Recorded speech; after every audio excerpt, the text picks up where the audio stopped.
or if there's COVID or flu where the inmates can't come out, then how we're going to manage the cutting and the maintenance. So that's my concern. I'd like to lead by saying, I'd like to compliment you on your job that you've done on the budget. I know that you hear in the press that Augusta have $1 billion budget. That's not considering that the general fund budget is under $200 million. And I think you've done a good job in rolling back taxes and balancing that general fund budget. Thank you for that. And that other $800 million, I want all of that coming in as we possibly can get. Thank you. Thank you, sir. Mr. Chairman. Yes, sir. I have a question based on a statement that Mr. Todd, and I don't want to extend this time beyond, but you made mention, you made mention about a cemetery that we have an agreement with upon, is that Westover or something? No, that's Fitz Street, I believe. F-I-T-T-E-N, Fitton Street? Yeah, Fitton Street, okay, yeah. Is one there? Yes. Okay. All right, thank you. I haven't seen the memorandum of understanding, but I understand it exists. Okay, all right, thank you. All right. Our next delegation, Dr. Donna Moraine.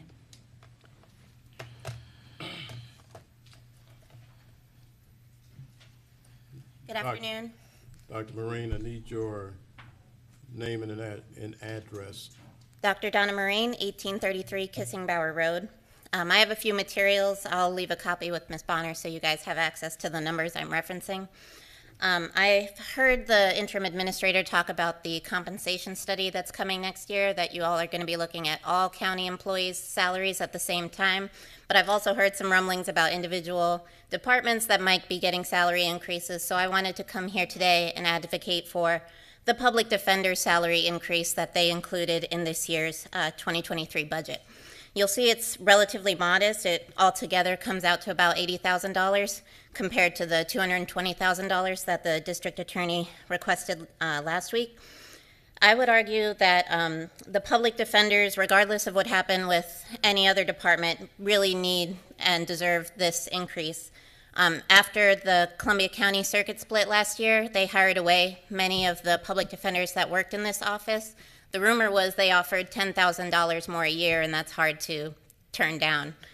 We haven't really hired up to the level that we used to have for lawyers within the public defender's office, so those that remain are going to the jail every day. They're dealing with very high caseloads that they might not have if they worked in another public defender's office in a nearby circuit. We also know that being a public defender, no one does it for the pay. They could be making much more money as lawyers in the private sector, but they're here serving our neediest residents in their worst times, and so I would argue that these folks deserve the increase that they requested in the budget. These are also the only lawyers employed by the county that are constitutionally guaranteed for our residents. And so I understand the budgets are about dollars and cents, so I have some examples here of how the public defenders actually save the county money. 6 months ago, I was here talking to you about my court watching. I've brought a couple cases that I've witnessed in the courts. This one here is about a woman who was homeless back in March. She owed the private probation company about $300. She could not pay it. She did not have a public defender, and so she ended up spending 2 months in the jail at a cost to the county of $3,800. I would argue that was unnecessary because we did not recoup the money she owed to private probation. She just spent 2 months in the jail. Then more recently, there was a woman in June who was again arrested because she owed the private probation company about $2,000. She did not have that. And so initially she did not have a public defender on her case, but one was assigned once we realized she was in there just for owing money. She spent close to 5 months in the jail before her family and the public defender could negotiate with the private probation company. The family found about $200 that they could afford to give towards her debt, and she was released after 5 months. But I would argue our community is no safer because she spent those 5 months in the jail. If you're looking for larger numbers, in the first 6 months of 2021, 87 people were jailed for 871 total days for their sole crime just being missing a misdemeanor court date. I can't speak to how many folks within those 87 people had public defenders, but I know the public defenders go above and beyond to make sure their clients go to court. Right now, you're only notified of your court date with a mailer. Plenty of people don't have a stable address, so they might miss that mailer in the 2 or 3 years it can take to get a court date. And for those 87 people whose only crime was missing a court date, the county spent $48,000 housing them in the jail. If you're looking within the FY23 budget for some wiggle room, where to find some funds that might cover the public defender salary increases, I have 2 line items highlighted here that might warrant some scrutiny. The private probation company has been operating in the county for about 5 years, and yet I'm seeing that the county still pays their rent and the office there across the street from the sheriff's office. Last sentence. We pay the private probation company about $282,000 a year in their contracts, so covering the $50,000 in rent and upkeep might be something to renegotiate when their contract is up at the end of the year. Thank you.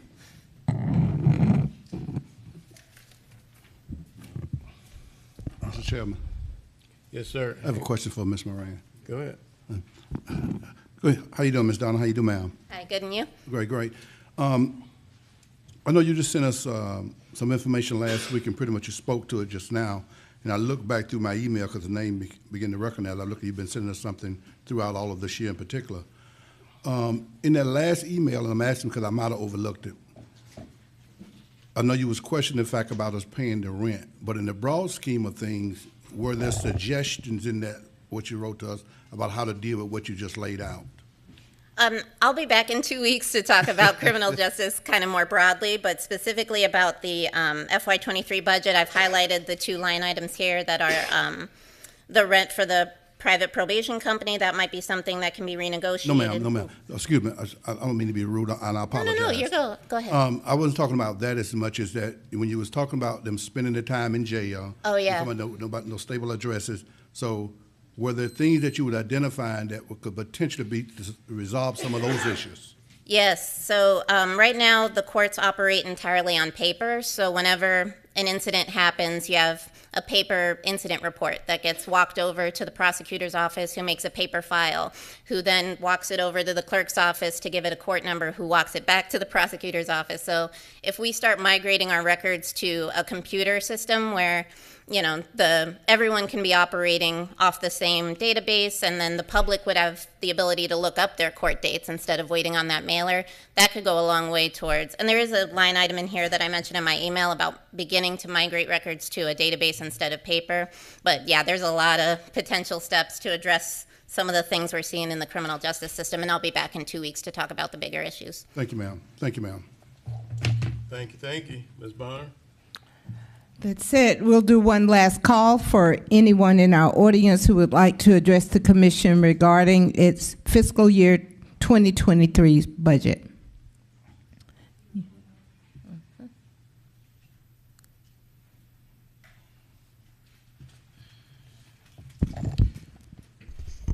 Good afternoon. Judge, before you get started, we need your name and address. Yes, sir. And not the address of the building you work in either now. Okay. Willie Saunders, 205 River Place Drive, Unit 519, Augusta, Georgia, 30909. I come with some brief comments as it relates to juvenile court's budget for this, or the proposed budget for this year. Tomorrow, I've talked to the administrator, and we'll submit an amendment or addendum. But I did wish to, just for a couple of minutes, address the budget in my proposals. We have went through our budget and deliberately tried to address some of the issues that we see every day. The issues that are in the news, quite frankly. and to try to deal with the children that we deal with on a daily basis. That budget that is currently going to be proposed is inadequate for us to meet those needs. We, in juvenile court, we are at the front line of the situations that are going on in this community. The kids talk to us when they don't talk to anybody else. We deal with, in addition to the complaints, we probably deal with between 800 and 1,000 kids in this community every day. We have taken the opportunity and the charge to deal with those children the best that we can. And for years and years and upon years, we have done the best we can to put our fingers in the dam, so to speak. But we can't do so anymore. We need help. We are in the unique position of being able to identify a lot of the young people that you all see in the news. We see them long before they commit criminal activity. Unfortunately, the resources that we have not been adequate for us to actually deal with them or to give a promise. But what we can do, and what this budget attempts to do, is to at least start to address some of the issues that affect not only our court, but the other courts. Mayor Pro Tem is well familiar with me and our conversations from 10 years ago, where I always told him and Commissioner Hassan about my concerns, not about the children that we were dealing with right then, but the ones that would come 10 years from now. These are those kids. And I can tell you that unless we come up with a better solution now, your crime problem, the crime problem in Richmond County, will not go away. We in Richmond County have a juvenile problem, and unless we address that, we're not going to get the safer tomorrow that we're asking for. And so I am asking, upon that budget request and our addendum, that you all give some special attention to that and to what we do. As I have done every time I get a chance, I invite y'all to come down and see what we do. I think you'll be surprised of the value that we give the citizens of this community and this government of this county and what we do. And, you know, I would actually add that in our Thrive, we actually also get to work with kids and try to keep them out of the system. We have approximately 200 kids that we work with that aren't even charged in the system. But and so those funds go for that as well. I know my time is short, but I did want to address the commission and ask for your due consideration for whatever you can give. Yes, sir. I'll just make a comment. I know that we have a meeting tomorrow, but I need everyone to keep in mind that there's not enough money to go around. You want more money. The DA wants, I think, $200,000 more. I think we're giving the library more money. I think $300,000 more than they were receiving.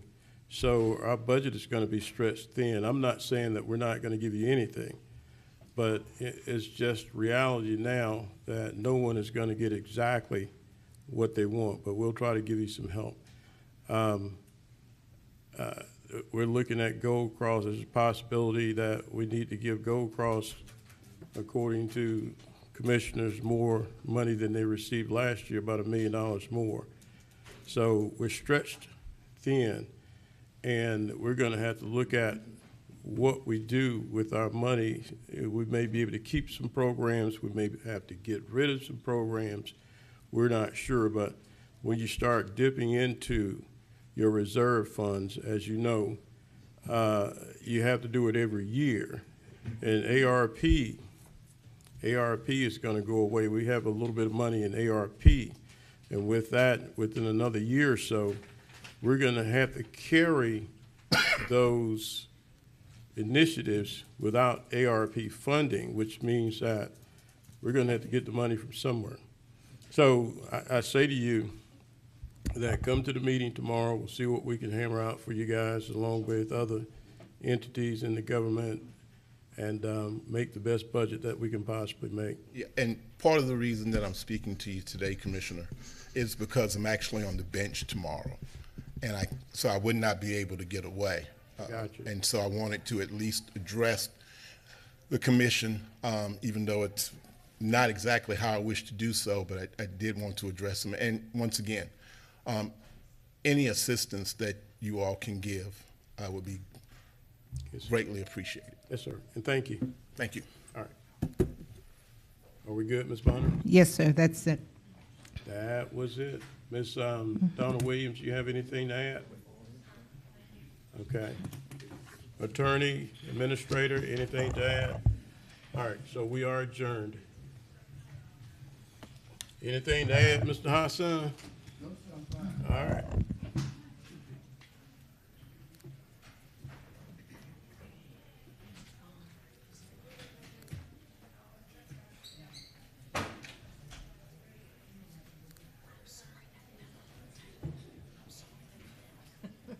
Okay.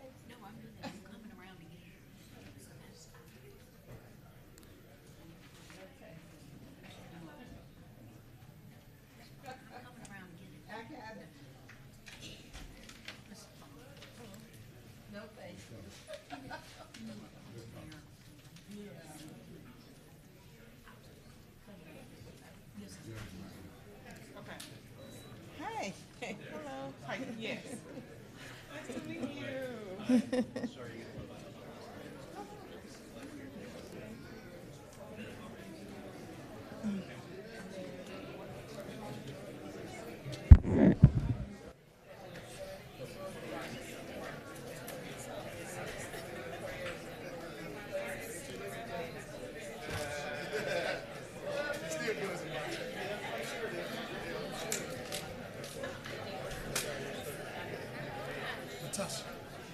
How are you?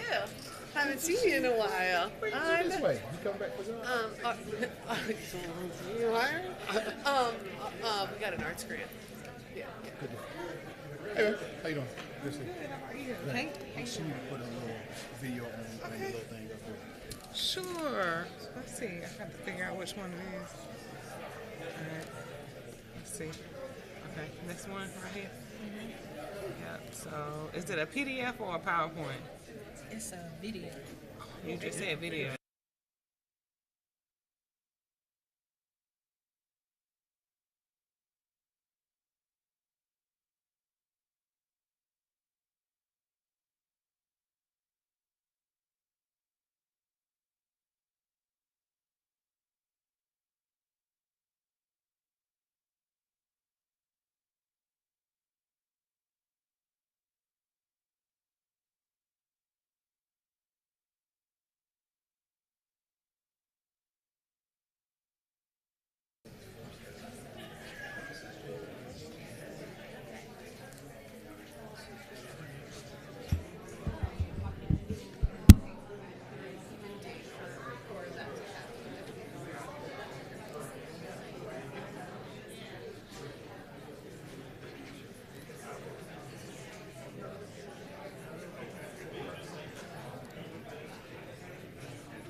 sorry, I saw you fist bump. All right.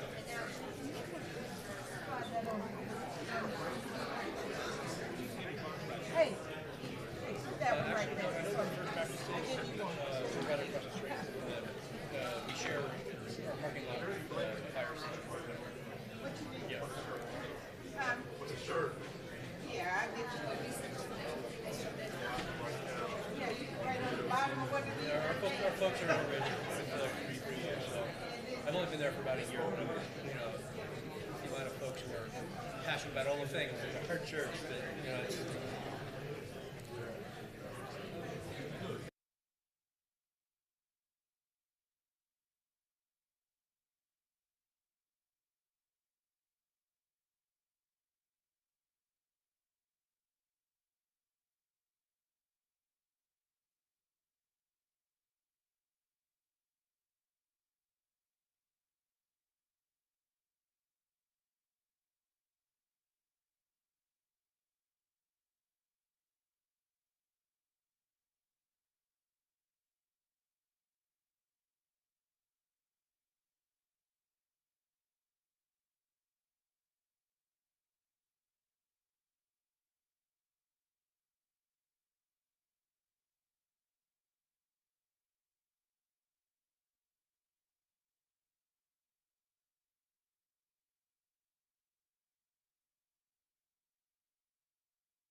represent all components that could be.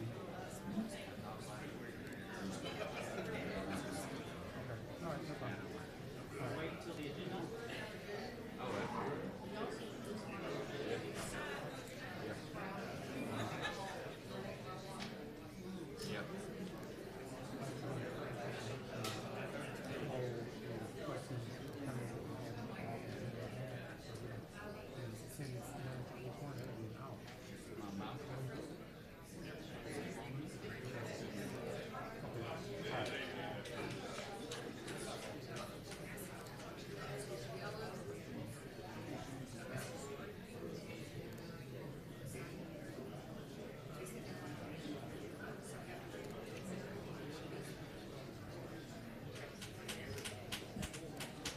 Good afternoon, everybody. If you'll take your seats and cease all conversations, the hour of convening has arrived.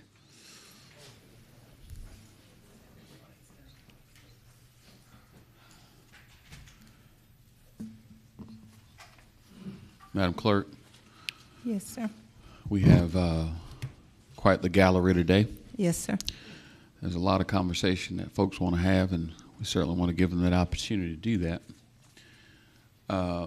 Members of the commission, there are 2 items that are before you from an addendum perspective. And I know there's, again, a lot of conversation, but if I can get consent without objection to add these to the agenda, and we'll debate them as needed. All right, without objection, Madam Clerk. Okay. Okay. Madam Clerk, it's on you. This meeting is hereby called to order.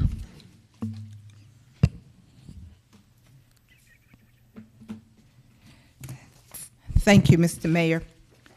Call your attention to the invocation portion of our agenda, which will be delivered and shared with us by Reverend Nick Felsen, pastor of the Unitarian Universal Church of Augusta. After which, we would like to ask our Human Resources Director, Ms. Anita Rookert, would she please lead us in the Pledge of Allegiance? Please stand.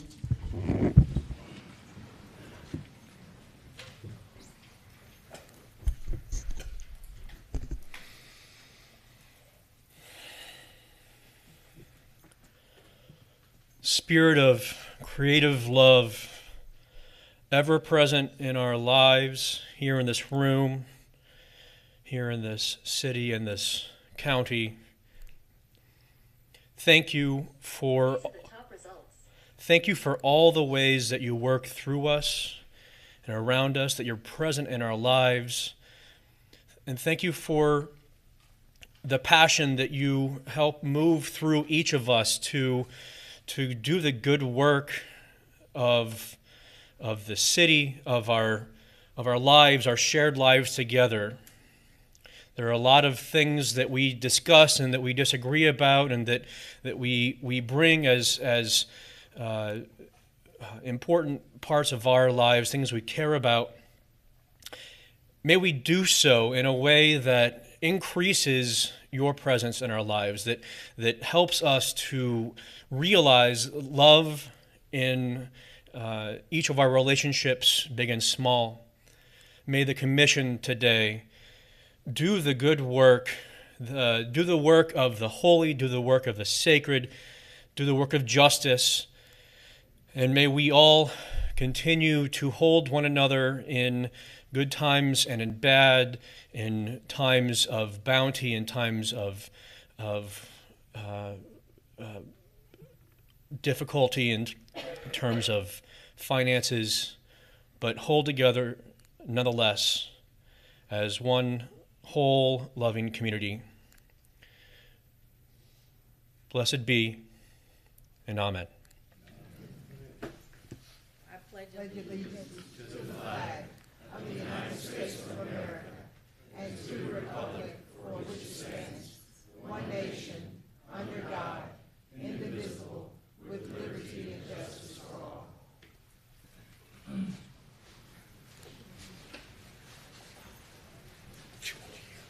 Pastor, Reverend. if you, just right there is good. We good? We're good. By these presents be it known that Nick Filzine, pastor of the Unitarian Universalist Church of Augusta, is chaplain of the day. May his spiritual guidance and civic leadership serve as an example for all citizens of Augusta. Given under my hand this first day of November 2022.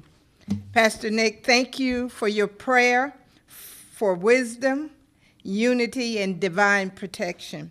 We receive your thoughtfulness as an act of service for God. May he bless you with peace and love for your kindness shown toward us today. Thank you for being with us. God bless you. Would you please join me in congratulating the chaplain of the day?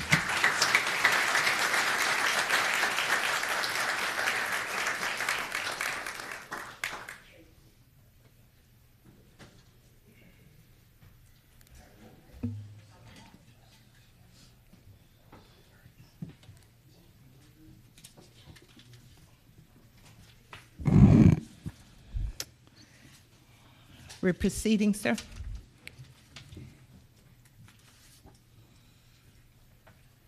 Madam Clerk, I'm waiting on final instructions from the gentleman to my left, if he's ready to proceed or not. Okay. We're ready.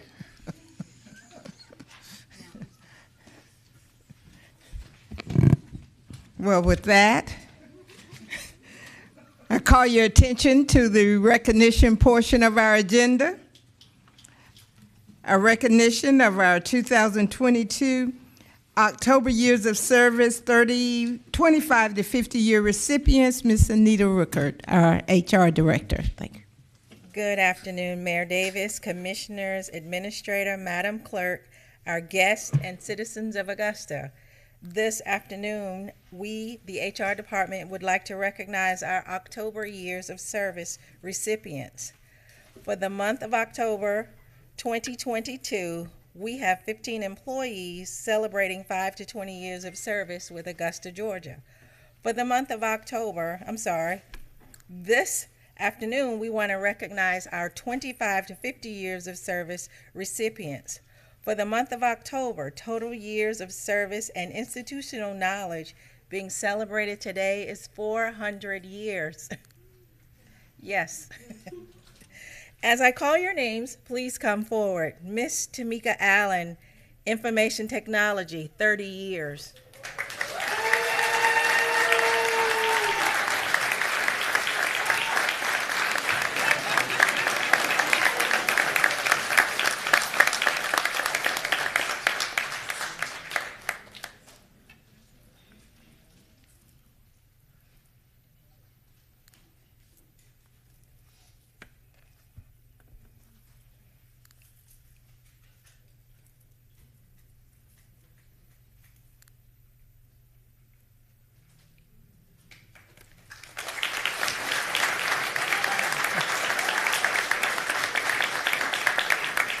Mr. Kevin Washington, Fire Department, 30 years.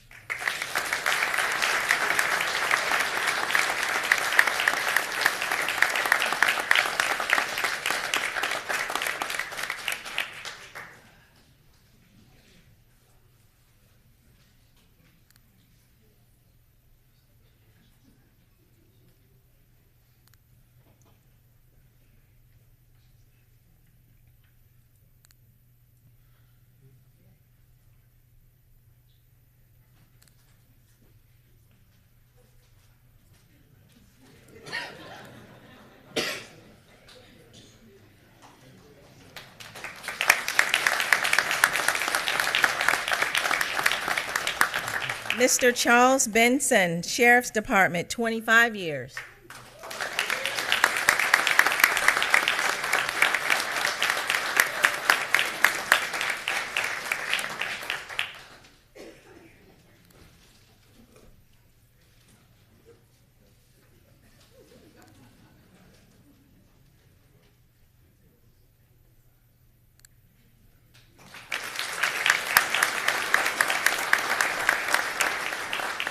Mr. Richard Akery, Central Services, 25 years.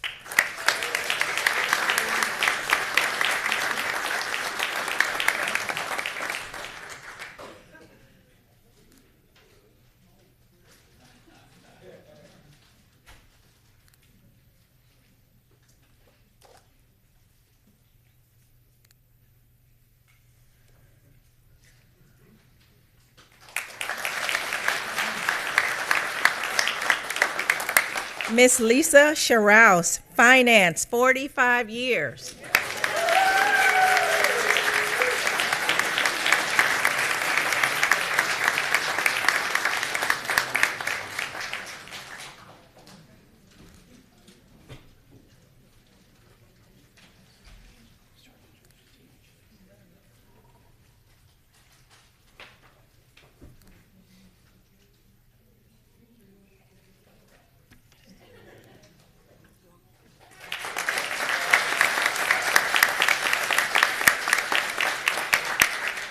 Christopher Joyner, Utilities, 25 years.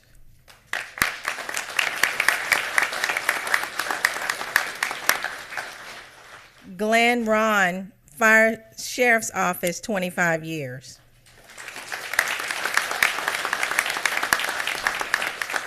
Kenneth McCormick, Sheriff's Office, 25 years.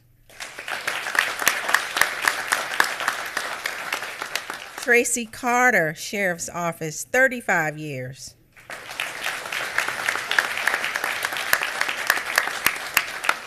Cornelius Jones, Fire Department, 30 years.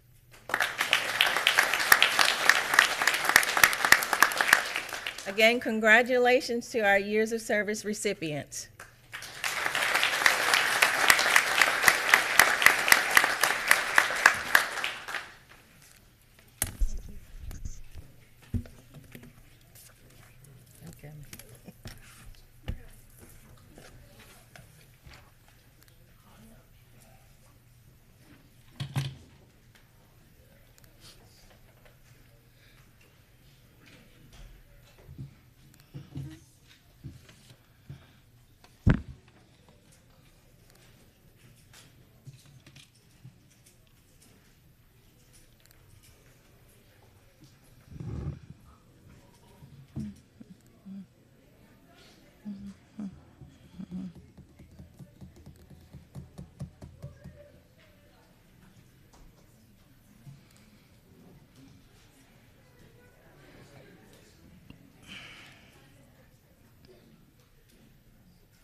All right, Madam Clerk, we're ready to proceed.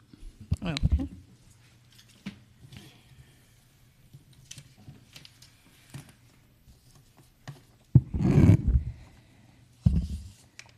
We call your attention to our consent agenda, which consists of items 1 through 23. Madam Clerk, let's do the arts recognitions, and then we'll go to that. Oh, okay.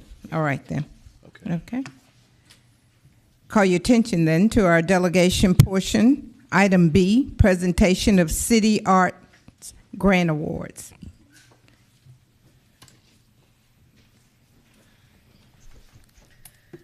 Thank you, Mayor and Commission. I'm Brenda Durant, the Director of the Greater Augusta Arts Council. We just completed our annual City Arts Awards that are grants to local arts organizations.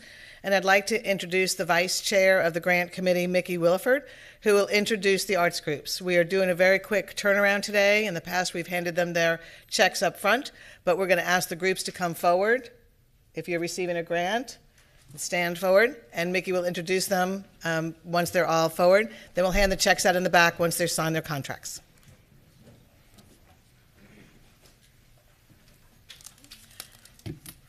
Thank you, Brenda.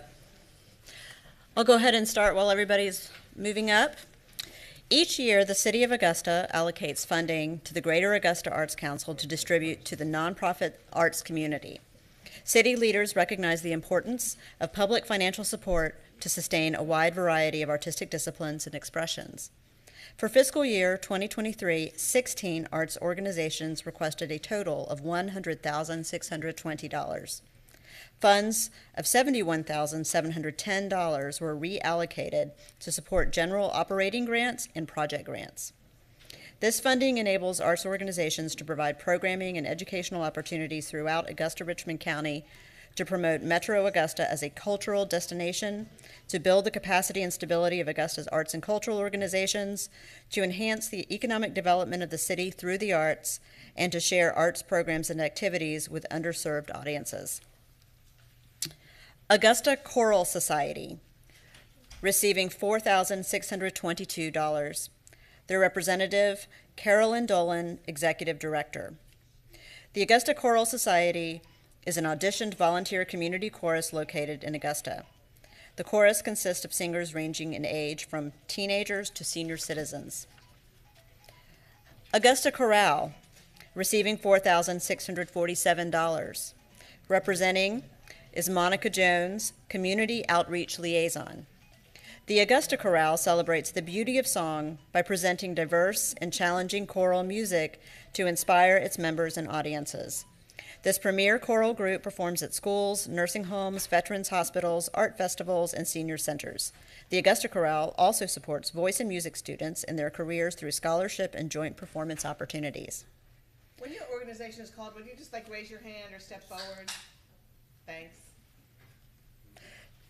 Thank you, Brenda. Augusta Concert Band, receiving $1,279. Representing is Felicia Dufour, Board President. The Augusta Concert Band purpose is to keep alive the American tradition of community bands by providing quality concert music for the Augusta community. Augusta Mini Theater, receiving $4,998. Representing is Tyrone Butler, CEO and Director. Augusta Mini Theater is the first community arts school to focus on multi-art disciplines under one roof. Although offerings are relevant and open to the total community, the Mini Theater has filled a void by giving special attention to the artistic needs of the areas historically underserved. And because of that, no student has ever been turned away from their classes or performances because of the inability to pay. Augusta Players, receiving $5,337. Representing Scott Seidel, Executive and Artistic Director. The Augusta Players is an award-winning nonprofit community theater organization dedicated to presenting the highest quality theatrical productions. Their mission is to foster creative expression by providing a medium to local actors, musicians, dancers, directors, designers, and technicians to explore their talents and sharpen their skills. Central to the focus is this purpose of creating an artistic environment that attracts and excites diverse members of the community to draw new audience members, participants, and volunteers through the art of quality theater. Augusta Symphony, receiving $5,333. Representing is Anne Catherine Murray, CEO and Director. The Augusta Symphony prides itself on being a symphony for everyone, with an emphasis on the beloved standards of the repertoire, as well as lesser-known gems and kid-friendly favorites. There is something for all. Together, we are music. Barefoot Productions, doing business as Creative Impressions, receiving $4,814.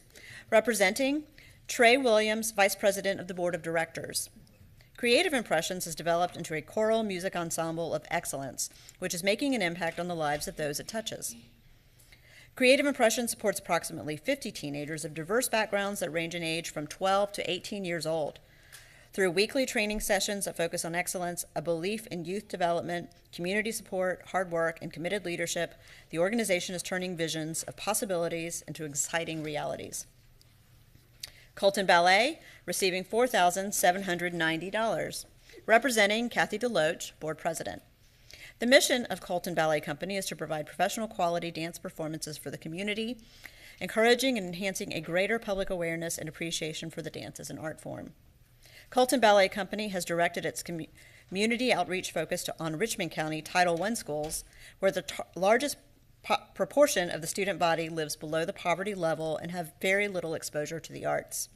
In recent years, the outreach program extended its audience to include local senior citizens, as well as the Boys and Girls Club of Augusta, Safe Homes of Augusta, Child Enrichment, Heritage Academy, Lindale Incorporated, and Jack and Jill of America. Gertrude Herbert Institute of Art, receiving $4,941, representing Christina Berkshire, Administrative Manager. The Gertrude Herbert Institute of Art is Augusta's only independent nonprofit visual arts school and contemporary art gallery. The Institute serves as a showcase for regional, national, and international artists, offering rotating exhibitions of outstanding contemporary artwork year-round. In addition, professionally taught art classes in a wide variety of media are provided to students of all ages and experience levels. Imperial Theater, receiving $3,523, representing Charles Scavullo, Executive Director. The mission of the Imperial Community Theater Incorporated is to preserve the historic Imperial Theater in downtown Augusta and provide a classic venue for performing arts groups, artists, and audiences from Augusta and surrounding areas. Jesse Norman School of the Arts, receiving $5,251, representing Bill Mills, Board President. The mission of the Jesse Norman School of the Arts is to develop students to become creative, caring, visionary, responsible citizens through the transformative power of the arts. The broad-range fine arts program challenges students academically, integrates technology, and lays a foundation for extraordinary life experiences. The Jesse Norman School of the Arts is an after-school program designed to develop and nurture the artistic and creative talents of students. Le Chat Noir, receiving $5,088, representing is Chris Bailey, Executive Director.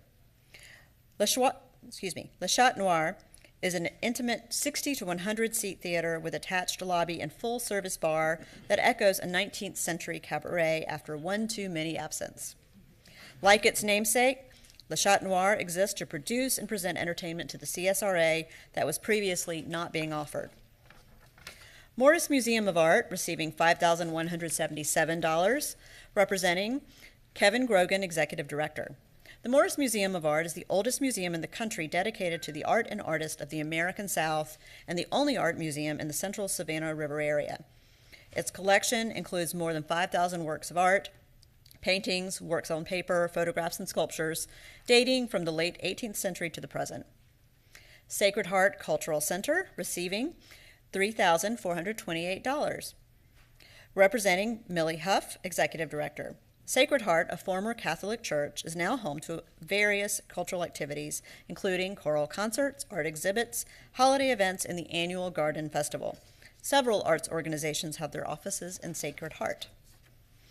Storyland Theater, receiving $3,593, representing Tiffany Bridges, Board Treasurer and Business Manager.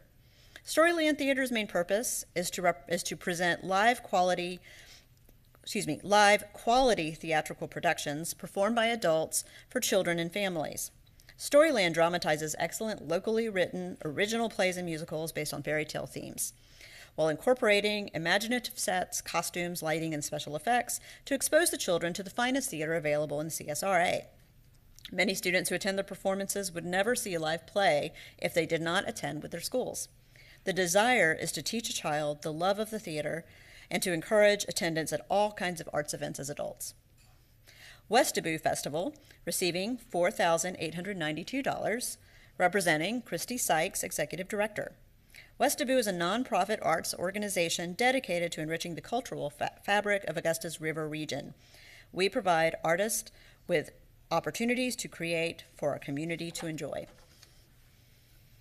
Thank you. That concludes all of the organizations. Right now I'll read the list of 2023 City Grant Review panelists. Marcia Loda, Chair, also Associate Professor of Marketing, Hull College of Business at Augusta University. Mickey Williford, Vice President for Institutional Effectiveness at Augusta University. Laura Rollins, a community volunteer. Matthew Frazier, Marketing Specialist at Focus Digital Marketing Group. Lasima Turman, Program Coordinator with the Augusta Housing and Community Development.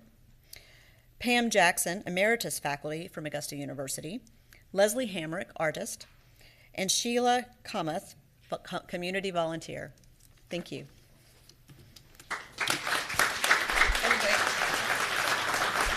And before we say goodbye, I invite the arts groups to turn around and thank the commissioners.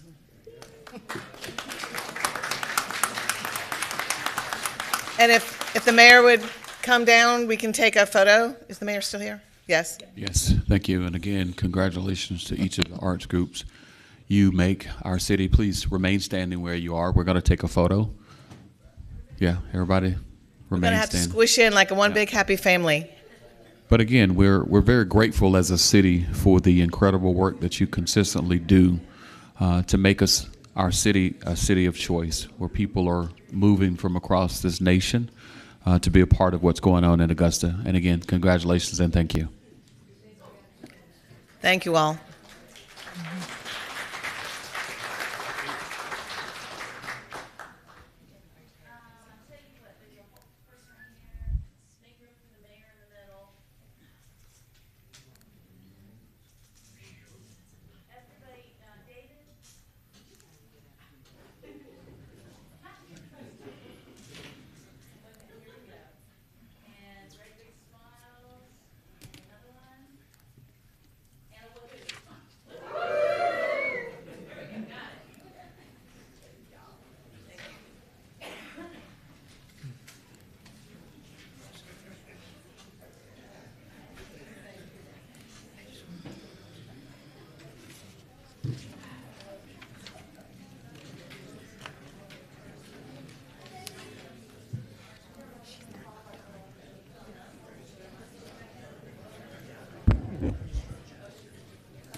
You like running the meeting?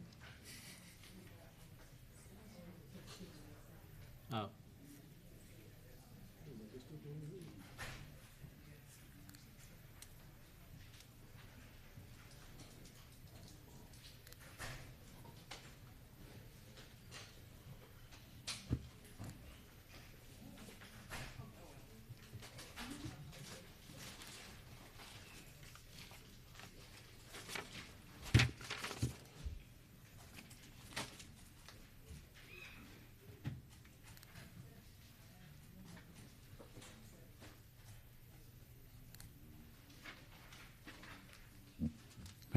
I'm ready. Thank you. Consent.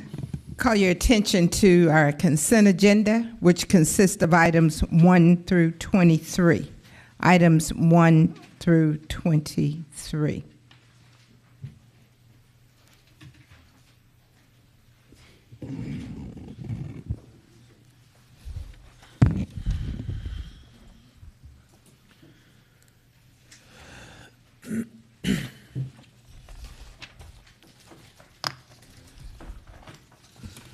All right, we'll entertain any motions to remove or add to the consent agenda. Chair recognizes Commissioner from the 7th. Thank you, Mr. Mayor. I'd like to remove agenda items 14, 15, and 2 from the addendum agenda.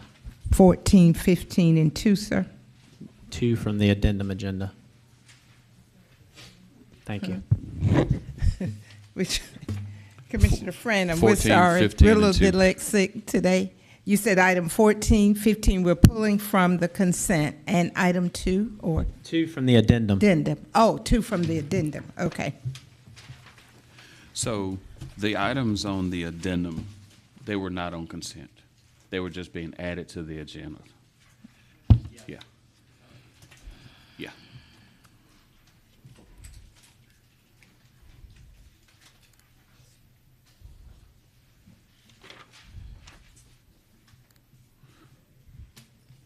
All right. Chair recognizes Commissioner from the first. Thank you, Mr. Chairman. Motion to approve.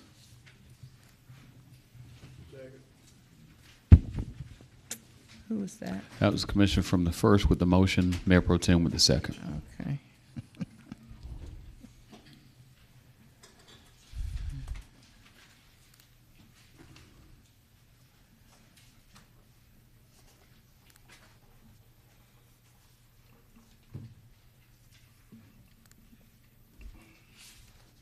Voting.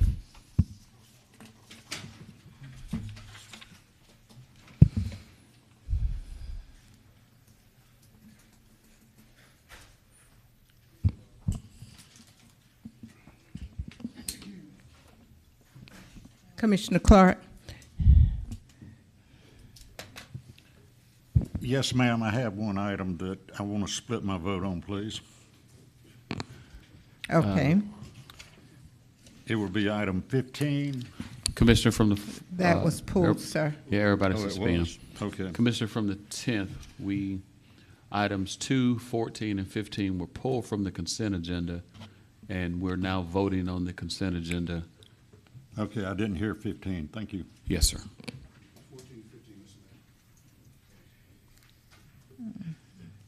Yep. It's unanimous.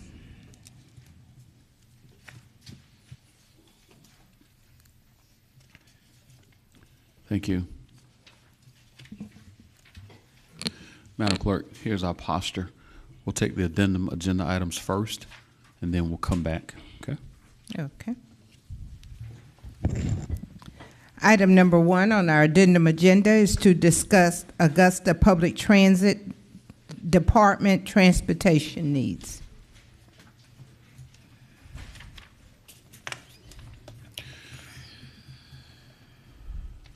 Okay.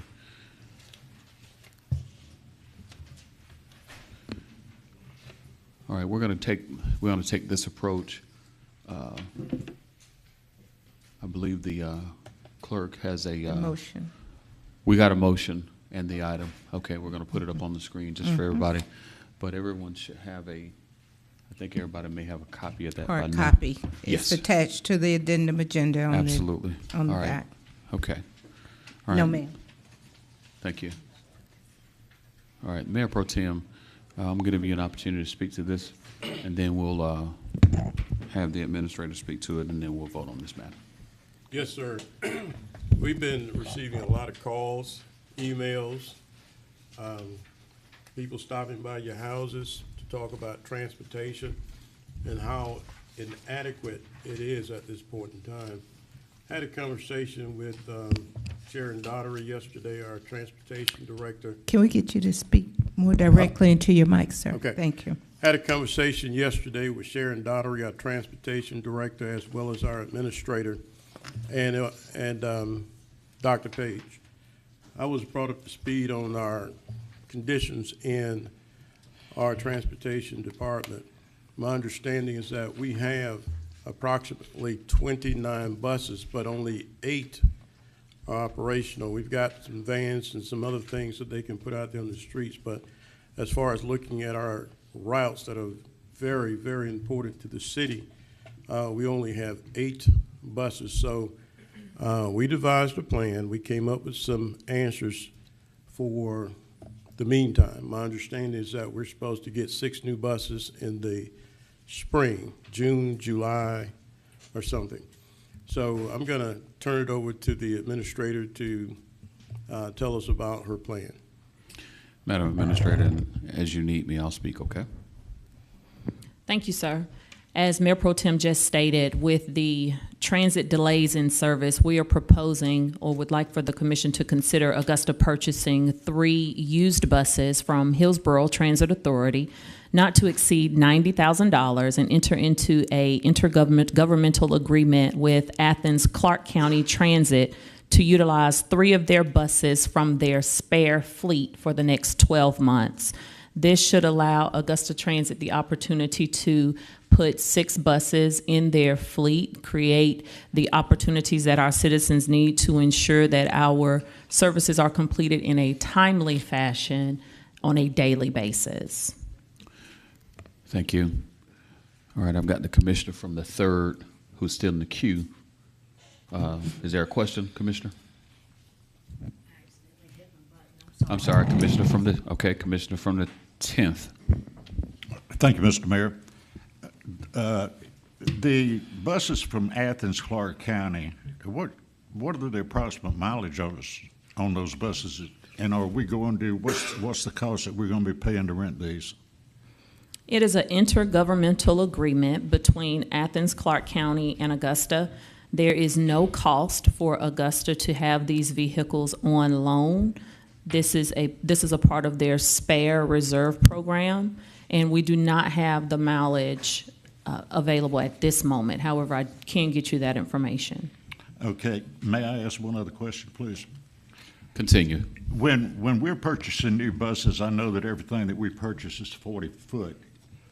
Can we probably split the difference on, instead of adding so many 40-foot buses that does not ever reach capacity, to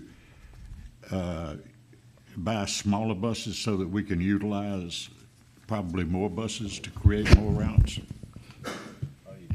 Yeah, so everybody suspend. The commissioner from the 10th has asked a very valid question. It's part of our efficiency goal. This immediate effort is for the express purpose of ensuring that, as you have been a champion for transit as well, the residents who are calling and or waiting every day will have access to a fleet of buses that are operable. We're not worried about them not being out of service because the company has gone out.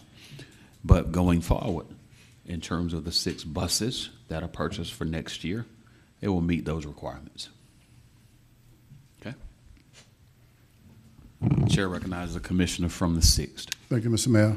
Mr. Mayor, I have a question for the administrator, please. Please. Madam Administrator, how are you recommending your funding source for this? I would recommend that we use TIA discretionary funds. Please note that our current contractor, RATPD Dev, has agreed to contribute $30,000 towards this purchase. Okay. All right, I'll make a motion to approve. I've got a motion and a second. We've got more questions in the queue. Chair recognizes the commissioner from the 8th. Thank you, and this is in regards to the discretionary funds. So this is coming from the discretionary and not the $650 that's already allocated to transit. Is that correct? That's correct. Jordan. Commissioner from the 8th, are you good? Okay. All right, I've got a motion and a second for approval. Voting.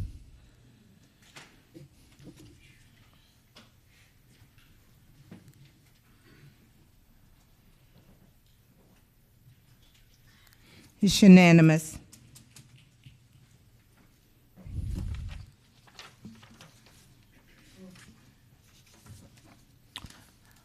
Item number 2, sir. Yes, ma'am. Item 2 is the motion to approve the use of $300,000 from the ARP balance for flock security cameras enhancements. All right, I'm going to go. I know the commissioner from the 7th has a series of questions about this, but I want to speak to this matter. Over the last several months, like many cities, we've seen our fair share of violence. We've seen an increase in homicides, and in particular gun homicides. That is a challenge for all of us. But what we also have seen is that this commission previously supported security enhancements with flock cameras, and there's been tremendous success with that. This is an opportunity for us to further expand that and cover the city. And this is what this request is for. All right, Chair recognizes the commissioner from the, all right, I'm going to go to the third because you raised your hand, but the commissioner from the seventh, you're in the queue. I was going to motion to approve it. I've got a motion and a second. All right, we have questions. Chair recognizes the commissioner from the seventh.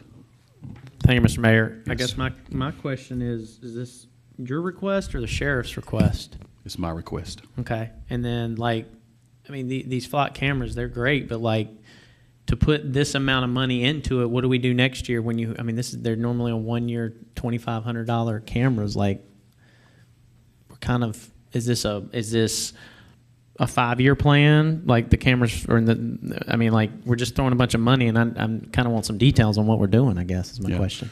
I appreciate you asking those questions. Let me be clear. One, we're not throwing money. Number two, to date, we've had 35 homicides. These are gun-related deaths. Those numbers, we want to make sure that we're doing everything we can to decrease that. What's happening in our city to date is that people are committing crimes. They're breaking into cars. They're not stealing purses. They're not breaking into homes and stealing safes. They're stealing guns. We've got guns on the street in an inordinate number. And with these flock cameras, we've not only been able to apprehend murder suspects, we've retrieved stolen vehicles. Most recently, there was an individual who had stole a vehicle, had guns in it, and because of our cameras, we were able to not only identify, but track and apprehend. And so there are a series of key hotspots in our city. We've put cameras in some of those. This will allow us, Commissioner from the 7th, to further deploy cameras, not just in select areas, but across this county, and to do that in a coordinated way. The question you raise is about ongoing operational cost. And there are maintenance costs that will be seen as we move forward. Those are things that we need to give consideration to in future budgets. But we have an epidemic. We've got a public health crisis in our city right now. And that public health crisis needs to be addressed. I would submit to you that there are all of us who want to live in safe cities, safe neighborhoods, and safe streets. I can't disagree with you that they work. I guess I'm just asking, like, what's the plan? I mean, you say 300,000. Like, what made you say 300,000? I mean, that's 100 plus flock cameras for a year. Or are we doing 50 and doing for 3 years? I mean, because, you know, there's going to be serious budgetary concerns when the ARP money is gone in 2024. And I guess, you know, I'm just asking for a little bit more of a plan than just what's the $300,000 check. And yeah, they're going to make a huge difference. Absolutely. I 100% agree, and I 100% agree we need them. But I guess I'm just kind of looking for some direction on a plan a little bit. So thank you. Well, I appreciate that. And what I can submit to you is that, as we've done with most security conversations, one, we don't lay out all of that for public consumption, and I'm going to take that same approach. But number two, as it relates to the ongoing maintenance, we know that there will be a cost. This $300,000 will allow us to get a series of cameras to deploy across the county. And as the sheriff comes forward with more discussion about maintenance in future budgets, I think we can address it at that time. All right, we've got a motion, Madam Clerk, and a second. This is our first stab at doing everything we can to try to mitigate violence. There are people in the queue. Yeah, we got a motion and a second. There are people in the queue. Okay. Me, for example. All right, I see your hand. Commissioner from the 4th, please. All right, thank you, Mr. Mayor. I don't doubt that these cameras have a necessary effect. Well, what I do have an issue with is that we are spending public funds, so we do owe the public some sort of explanation in terms of where these dollars are going and why. Not where they're going, we understand where they're going, but the exact purpose of them. One of the problems that I have is that if we're having this type of issue, then I would really like to hear from the sheriff on the issue. I, for one, have no problem stating this emphatically, that I'm getting pretty tired of not seeing our sheriff address the needs of our community. I see it from Patrick Clayton. I see it from others. I hear it from others. But we elected this sheriff to represent us in Augusta, Richmond County. I'd like to hear what his thought process is and not hear it from someone else. Although it may be true, it's not the point. The point is we stand in our positions and the responsibilities and authorities that we have in the positions that we sit in, also as the mayor, of course, and us as a commission. But then they have their responsibilities on the security side as well. Don't remember this coming through public safety, which also covers public safety needs, which falls up underneath the sheriff's department. Futuristically, as we continue down this path, I would hope that everyone would take their responsibilities seriously and give it the attention that it deserves, because our community deserves exactly that. Thank you, Mr. Mayor. No, thank you, sir. Chair recognizes the Commissioner from the 8th. Thank you, Mayor. The question is in regards to this 300,000.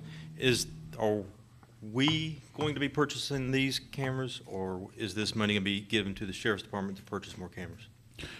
This money will be transferred to the sheriff's office.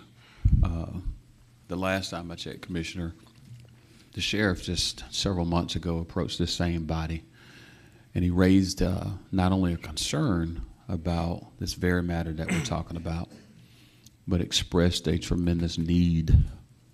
This body supported it at that time. And we see, again, it's like an everyday conversation. There are cities all across this country that are rocking and reeling from violence. My colleague mayor over in Little Rock just a few days ago announced that they had 70 homicides. We're a bigger city, not much bigger, but we've had 35. We need to do everything we can to stem the tide. And so, again, I think, as I said, we always appropriate dollars. So this body does. In regards to these cameras, what is the time frame in deploying them? As appropriations are made, these cameras can be deployed as quickly as that happens. Well, with a little bit of information that we have here, I'd like to make a substitute motion that we defer this back to the Public Safety Committee next week until we can get some better understanding in regards to how this plan will be implemented. Sorry.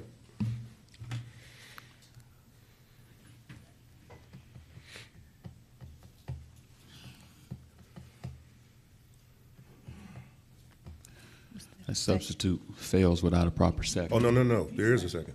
Okay, you second it? Yes, sir. Okay. All right, the Commissioner from the 4th has seconded the substitute to defer. All right, that's the measure that's in front of us, voting. This is the motion. He's in the queue. Okay.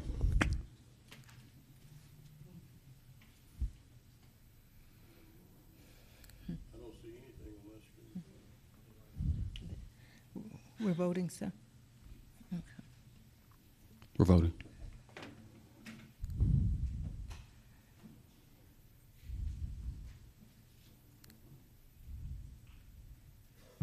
That motion fails 3-7, with Mr. Mason voting yes, Mr. Franham and Mr. Brandon Garrett.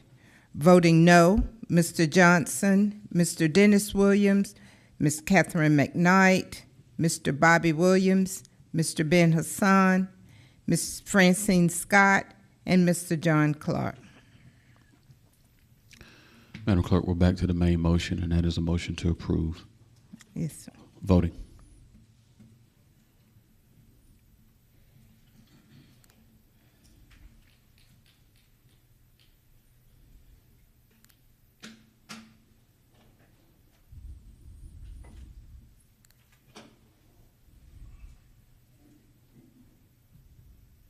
That motion carries 8-2, with Mr. Franham and Mr. Garrett voting no.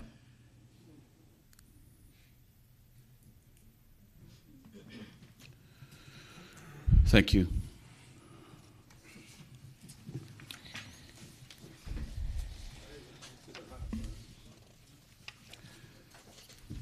All right, Madam Clerk. Okay. We're going to go to item number 15, and we'll hear the delegations at that time. Okay. Item number 15 is a motion to approve naming of the Fifth Street decommissioned bridge, Freedom Bridge, and removing the name of Jefferson Davis on the bridge. Okay. I know that we have a number of individuals or groups that want to speak on this matter. And here's our posture. Each of you will be given 5 minutes to speak on this matter. Okay? And we'll hear each of you. And after you speak, I'll go to the next speaker. I'm going to ask the members of this body to hold their questions until all of the speakers have spoken. Okay? All right. Madam Clerk. Okay. Delegation C, Mr. Moses Todd. Regarding support of the Fifth Street Freedom Bridge. Mr. Mayor, I'm Moses Todd, and I'm here today representing all of Augusta. Mr. Mayor and Commissioners, let me be clear. I don't believe in the lost cause. I do believe that it's okay to honor the soldiers that died in the Civil War on both sides because they did not have a choice in the matter.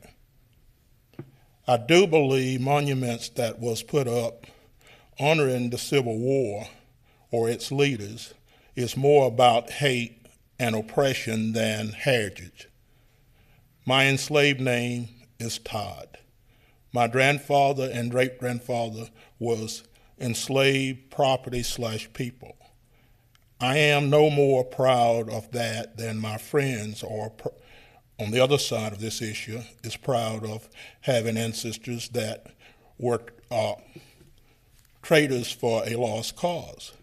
This is a time for reconsideration. This is a time to remove the symbols of oppression and hate from the bridge and rename the bridge Freedom Bridge. I've done a lot of reading, and I think that John Lee was against monuments to the lost cause. I don't have a problem with Jeff Davis. If Jeff Davis was buried in Magnolia as chairman of the cemetery committee, I would, take care of Magnolia as well as I'd take care of today with the Civil War soldiers that rest there. Jeff Davis is at rest in Hollywood Cemetery in Richmond, Virginia. It was his choice. I would, if I was chairman of that committee, I would do everything within my power to make sure that his resting place was taken care of. I don't necessarily believe in the critical race theory, but I understand that my friends on the other side of this issue believe that the critical race theory oppress and shame or embarrass this generation and generations to come, and it shouldn't be taught. I look at the monuments for the Confederacy the same way. I feel that it oppresses, it shames, and where we had racial trauma, there's PTSD, and that this symbol on the bridge, if we had someone wanting to visit with racial trauma, it would affect them in a negative way. So I call on this commission to rename the bridge Freedom Bridge and take down the symbols of oppression and hate. Thank you. Thank you, Mr. Todd. Thank you. Okay. Our next delegation, D, Ms. Teresa Pittman, Jefferson Davis Bridge and Plaques.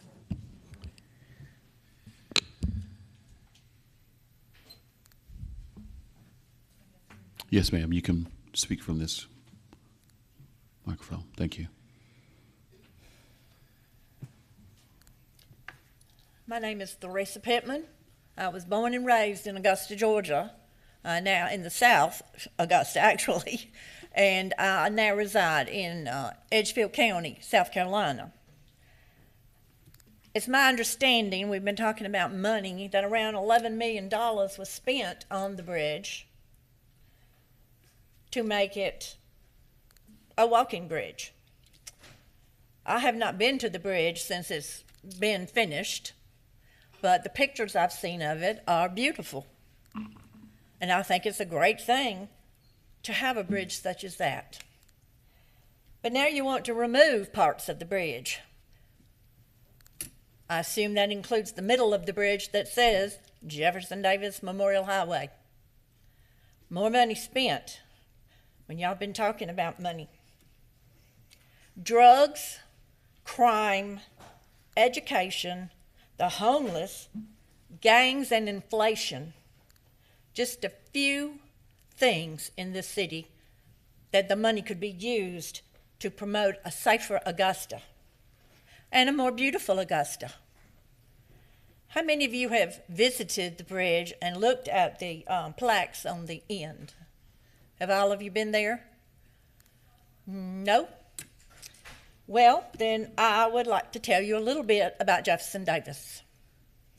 He was instrumental in establishing the Smithsonian Institute, federal civil service that we have today.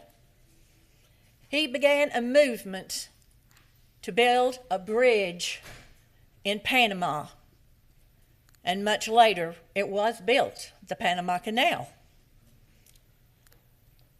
a bridge across the Potomac River.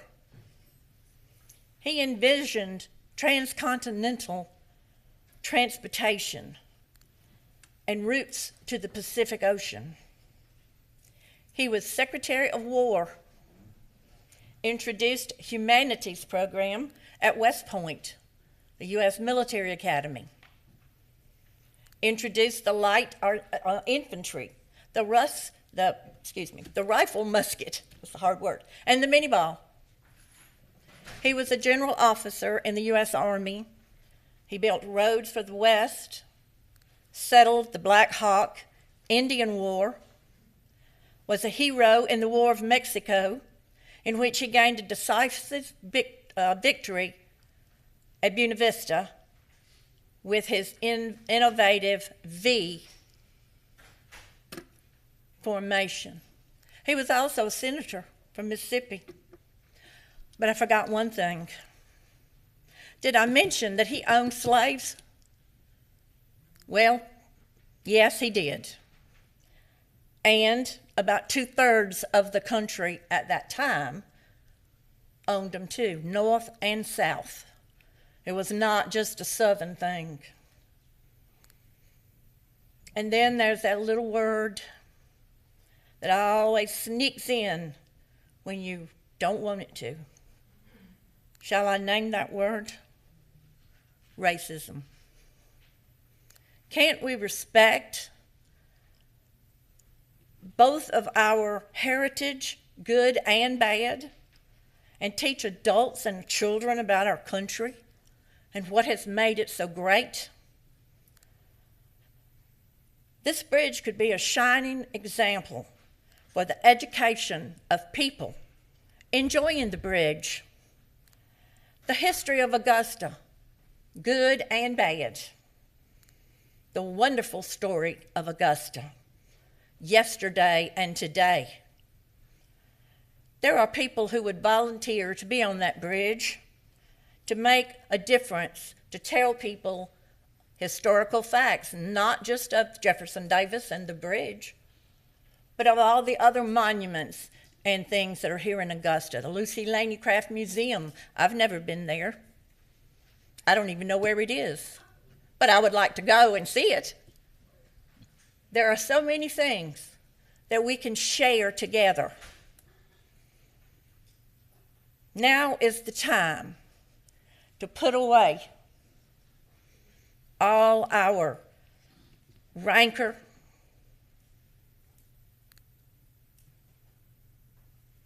and to protect our heritage, yours and mine. Bitterness and anger does not get us anywhere. We are a united country. Hopefully, you will see beyond race, hatred, bad things that happened over 100 years ago that we have no control over today. Let us bury our past and work together toward making our city a shining star. And it would also be to our people, and we would be united. I'm going to ask each one of you, before you vote to change the name or put it on whatever you're going to do, I hope you will take a minute or a day or a couple of weeks and think on what I've said. Go to the Lord and ask Him what He feels. Should we not embrace each other? Ms. Pittman, your time has expired. Okay, well, I appreciate it so much. Let us become one history in our city. Thank you. Thank you.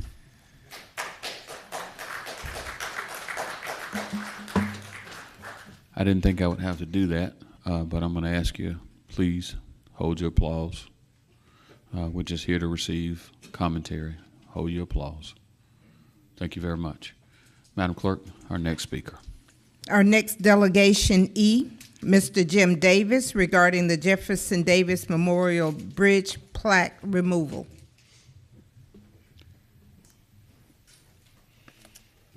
Ladies and gentlemen, I want to give you a little history.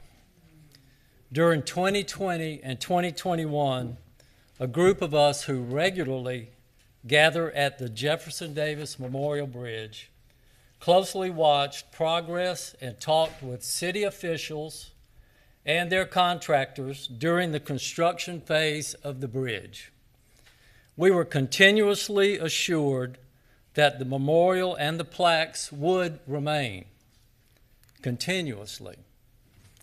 Although they were removed, we were told that once they were cleaned and refurbished, they would be remounted. And they were remounted. I even sent Dr. Malik an email thanking him for remounting those plaques. It made sense that they were reinstalled because the state law 50-3-1 was already in effect at the time of construction. And in the 2020 election, sovereign immunity for groups like this commission had been lifted by an 81% vote in the state of Georgia. It's disappointing to think that you planned to remove the plaques all along. It appears that you went through the motions of cleaning and remounting them in order to get the work finished without a delay. The groups that are attacking the monuments and memorials in Georgia include, but are not limited to, SPLC, Antifa, Black Lives, Atlanta Socialist Party, Georgia First, and NAACP. Together with non-local educators and non-local members of the press, these groups would enjoy getting us divided and embroiled in a conflict over this memorial. In my opinion, it is a mistake to remove the plaques and memorials on the bridge. There could be fallout from doing so. So, in closing, I ask, please think this through before you make a decision based on emotions. Augusta really does not want a divisive battle over these monuments and memorials. Thank you. Thank you as well.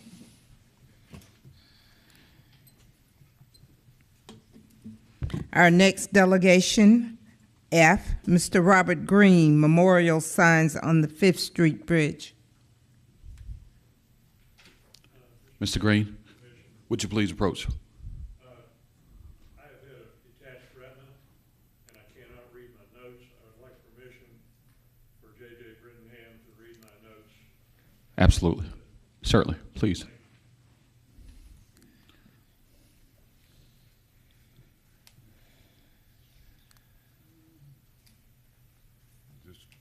Yes, you can speak from that one, and if you would, again, just for the record, state your name and you're reading on behalf of.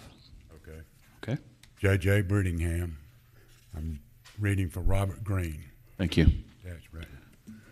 All right, a little history about the folly of monument and memorial removal and destruction. Excerpts from the Augusta Chronicle on June 3rd, 1932. The plan to name the bridge spanning the Savannah River at 5th Street originated in South Carolina, and acting upon a suggestion from the Aiken chapter of the United Daughters of the Confederacy, named a committee to raise funds to secure appropriate markers.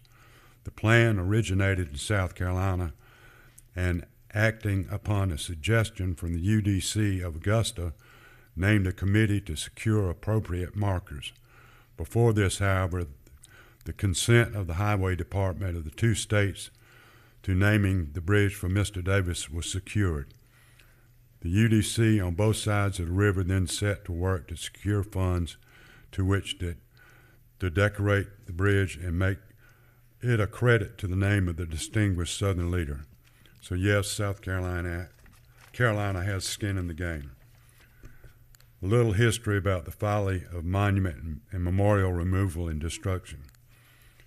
In 1380s BC, Pharaoh Akhetaten changed the religion of Egypt from polytheism to Atenism, centered on the sun god Aten. He then moved the capital city from Thebes to Amarna. This cultural shift from traditional religion was revised after his death. Akhetenen's monuments were dismantled and hidden, his statues were destroyed, his name excluded from the list of rulers compiled by later pharaohs. Afghanistan, in 2001, using everything in their arsenal, the Taliban began smashing all statues from Afghanistan's rich cultural past, defying international appeals to save the ancient artifacts. This included the sight of two soaring statues of Buddha, 175 feet and 120 feet tall, hewn from a solid cliff that are the most famous relics of Afghanistan's history. Crystal Night, the night of broken glass. Rioters destroyed 267 synagogues throughout Germany, starting in the late hours and continuing the next day. Mobs of ordinary citizens torched or vandalized hundreds of synagogues throughout Germany and damaged, if not completely destroyed, thousands of Jewish homes, schools, businesses, hospitals, and cemeteries. I'm not going to talk about the legal ramifications of your proposed actions regarding the Jefferson Davis Memorial Bridge. There are attorneys here far more qualified to speak about that. I am going to talk about some historical facts and figures you will not hear or see in today's media or textbooks, and it may make some of you uncomfortable to hear it. In the long run, the destructive behavior only serves to make you look petty, vindictive, and foolish. Progressives are really transgressives. Tear it down versus build it up. Today, progressives and offended do not seek to improve relations among Americans, but instead want to tear them down, and they are succeeding. Relations could be improved by building up of new memorials to those worked to eliminate slavery and advance civil rights. Instead, they vandalize and destroy the statues to men who were primarily defending their homes against a northern invasion. Here's some first things you need to know. Slavery was not invented by white people. It did not start in 1619 when the first slaves came to Jamestown. It existed long before then. It did not start in 1492 when Columbus discovered the New World. When Columbus landed in the Bahamas, the native Taino tribe hoped he could help them defeat their aggressive neighbors, the Caribs. The Caribs enslaved the Tainos and on occasion served them for dinner. Slavery existed in Africa, Asia, and Middle East long before Columbus arrived. The word slave actually comes from the Slavs of Eastern Europe. Millions of them, all white by the way, were captured and enslaved by the Muslims in the 19th century and later by the Ottoman Turks. Slavery existed when the Roman Empire controlled most of Europe from the 1st through the 5th centuries. Slavery was also so common that Aristotle simply considered it natural. The slave master model was just how the world operated in the great philosopher's day. Slavery existed during the time of ancient Egyptians 5,000 years ago. As far back as we can go in recorded human history, we find slavery. White people were the first to formally put an end to slavery. In 1833, Britain was the first country in history of the world to pass a Slave Abolition Act. They were quickly followed by France. Then, of course, came the 13th Amendment. Mr. J.J., your time has expired. Okay. Thank you. Appreciate it. Thank you.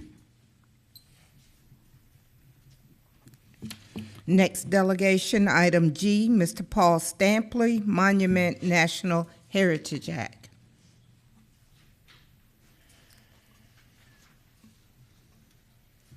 Thank you all, ladies and gentlemen. I'm Paul Stampley. I live at 3415 Rushing Road in Augusta, Georgia. What I want to bring to the agenda with this Heritage Act is I worked in the county jobs all over the state of Georgia here. I worked with county commissioners. I worked in the Board of Education for 30 years. I'm retired. I worked in the county water and sewage department, so I know a lot about Richmond County. I was born in Augusta, Georgia. I graduated from the schools, Butler High School, and I went to a lot of events here. So I know a lot about Richmond County over the last 69 years here. That monuments and the plaques that they're talking about does not hurt anybody. I've been here for 69 years. I think that bridge was named the Fifth Street Bridge when I lived here.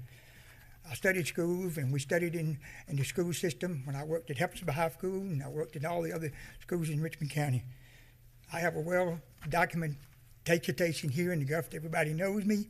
I'm through the systems and whatever, but I like to stay out of the politics area. I appreciate what y'all are doing here today, but we need to save our heritage. I mean, y'all have heritage. I'm sure I have heritage, and the monuments that are here. My daddy was in World War II. I have Confederates all the way back. I have Southern heritage all the way back to Revolutionary War. And I also have, my daddy fought in the war, so he was decorated 17 times in the service. So I would appreciate it. My daddy got a plaque down on the World War II in Korea downtown, on the monument downtown. And he was serving in the United States Army, and I think he was very pleased with our United States. He worked in the government here too. He was back in the old days. The Stampleys are kind of well known around here. If you check back over the years, Roy Stampley Sr. did a lot of work for politics here out there in the county. But this is on the Heritage Act, and I would appreciate it if y'all would consider voting and letting that plaque stay up there. I don't care what you name it. Just put anything else. If the engineers want to put something up there to downgrade us, they can do that. But don't take the plaques down. They're already up. It's going to cost a lot of money to take them down. Thank y'all, and God bless. Thank you, sir.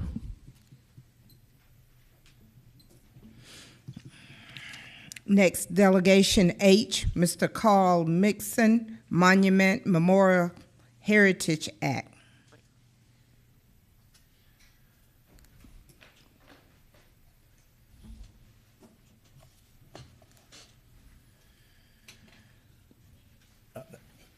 I'm here representing the Sons of Confederate Veterans of Richmond County. I'm the adjutant and financial secretary. I had the pleasure of being interviewed by Mr. Escala yesterday, and much of my talk with him was edited. But what I want to say today that was not included in the news report yesterday is that our organization is a Christian organization. Mr. Davis, the mayor, I understand you are an ordained minister. Our previous commander, Dr. John Baxley, is also a ordained minister, and he's told me several times of the wonderful talk that he had with you. I just want to say we in our organization are called a lot of ugly names: white supremacists. People like the Southern Poverty Law Center say that we are white supremacists. Well, that's not the truth. And I was raised a Christian, and our organization is Christian, and most of the members in our camp are veterans. And one thing I told Mr. Escalon, if one thing we have not done, my people and my line have not done, is recognized the service of what our black brothers and sisters in the South did during that ugly period in the 1860s and afterwards. And it's not been a good history, but we were invaded and we were attacked by a superior military organization. My grandmother lost an uncle on my dad's side. My grandfather on my mother's side lost 3 uncles, were killed in that war. And I just wish if I could say we could have a way of recognizing everybody's heritage. I don't want anybody to be in pain and to have a sense of pain because of this. We've heard history of Jefferson Davis. Mr. Davis actually had adopted a young black child at close to the end of the war, and as he was refugeeing through Georgia and he was captured, his young son was taken away from him, and I'm not sure whatever really happened, but he had adopted a young black son. I hope that may be offensive to some. I hope not, but I like to think we have some Christian charity. The last thing I'll say is we also have the law of the state of Georgia, who our next speaker will be speaking about. And I hope you really take into question the laws of the state of Georgia when you make your decision about this event. But I just hope we all can have more Christian charity in our hearts to one another. Thank you.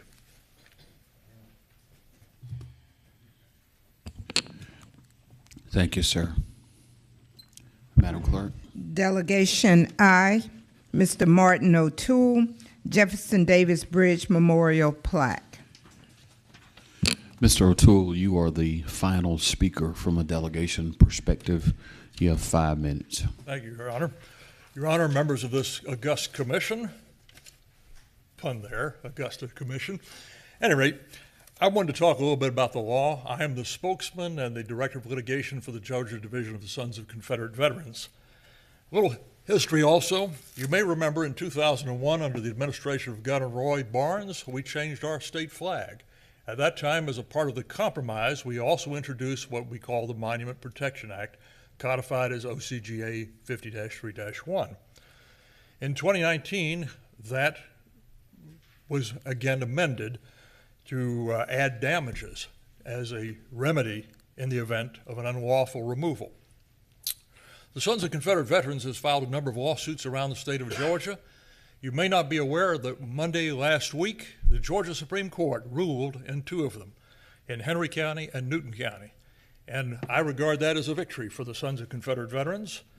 We found that we have standing if we meet certain qualifications in the locality, which every county and city we had sued defended, saying we did not have standing because they wanted to operate under federal Article III constitutional standing. Supreme Court of Georgia says that that's out. Secondly, they also said we have the remedy of injunctive relief, which had been a defense raised. So the keys to the courtroom are in our hands to move forward on these things. Now, your proposal that you're considering is flatly in contradiction to OCG GA 50-3-1. I'm not advising you as an attorney. In fact, I represent interests that may well be adverse to you, but I suggest you talk to your attorney and particularly look at section 50-3-1B1B, where it says a monument means and includes plaque and structure name. So what you're proposing to do is flatly unlawful under the present law of the state of Georgia, to change the name or to remove the plaques. Now, what happens in the event that this is done? Well, we have remedies under that section of the law. The remedies are that we can either seek an injunction before the action is taken, or if we wait till after the action is taken, we can seek damages. What are the damages under the statute? They are 3 times the cost of removing the original monuments. In addition to that, it mandates that attorney's fees shall be awarded. It mandates that costs of litigation shall be awarded. In addition, we are entitled to ask for exemplary damages if the finder of fact determines that this is done in blatant disregard of the law. So in a way, I'm kind of putting you on notice of what the law says, so that if you vote to do this, you can understand that we will also be able to ask for exemplary damages. Now, I've heard a number of things here today. I've heard a lot of, apparently, budgets are always an issue in counties and cities. I've heard people talking about litigation costs. I mean, would you rather spend the money on litigation costs or be able to make grants to civic organizations, to be able to buy more buses to transport people, or do you want to enrich lawyers? As a lawyer, I'm not entirely opposed to lawyers being enriched, but I think you could probably find that the taxpayers and citizens of Richmond County would probably prefer that that not be the case. The final point I wanted to make on this is, presumably when each of you came into office, you took an oath, and that oath included swearing to uphold the Constitution of the United States, the Constitution of the state of Georgia, and the laws of Georgia. So in a way, you have a moral thought before you cast your ballot on this. Will you be true to the oath you swore that you would uphold the law of the state of Georgia? I brought a copy of the code, which I think I've already sent to members of the commission before, but I've also brought the Supreme Court decision, which I'd like you to review with your attorney and decide what your best course of action is. But I think that your taxpayers and your citizens will be best served if you spend the money to actually benefit them instead of doing something just to make the loud, woke mob feel better. Thank you very much for your time and interest. Thank you, sir. Okay, Madam Clerk, we've heard from all of the delegations, and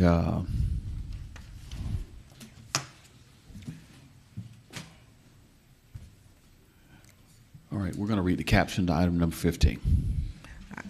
Item 15, a motion to approve naming of the 5th Street decommissioned bridge, Freedom Bridge, and removing the name of Jefferson Davis on the bridge.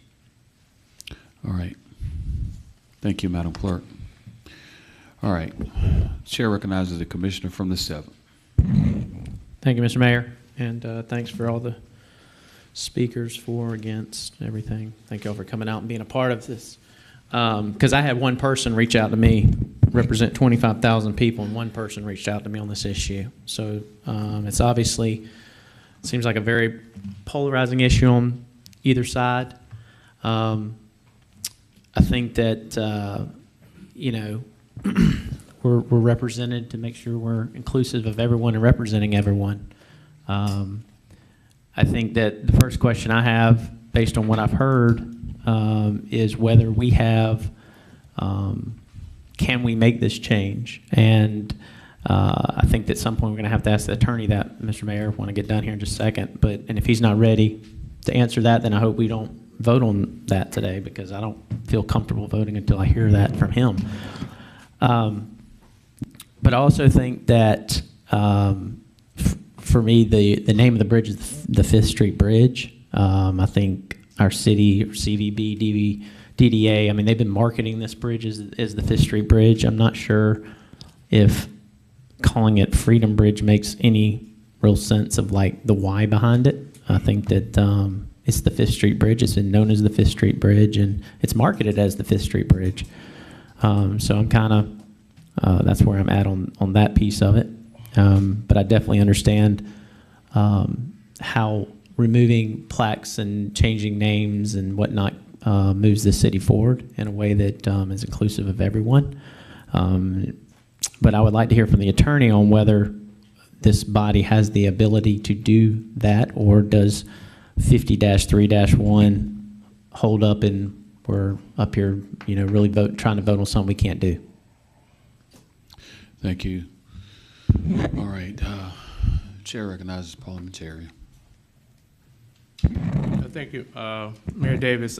Commissioner Frantum, I have a statement regarding the law department's position, but to answer your specific question, the commission can do it, but I believe your proper question is whether the commission should approve the motion. As to that question, the law department respectfully requests that the commission at this time postpone its decision on this agenda item. The commission needs to be in a position to be fully advised regarding the various aspects of the Fifth Street Bridge. There are, in my opinion, open factual and legal questions that should be answered prior to the commission taking action on this matter, either up or down. Some of those questions are centered around the plaques, the cravings, and the location of those plaques and cravings on the bridge, as well as the recently referred to Georgia Supreme Court decision on Georgia monument law, and various legal authority around the state are continuing to analyzing the law, which that case may affect and help determine the consequences to local governments in matters of this case, and help define the risk of liability for this case. I also would like to point out that I do not agree with Mr. O'Toole's assertions regarding everything that he stated. We believe he does not have standings.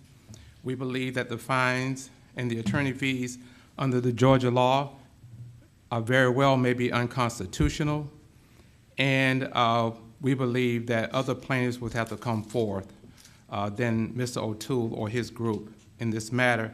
We think that's clear from the recent Georgia Supreme Court decision.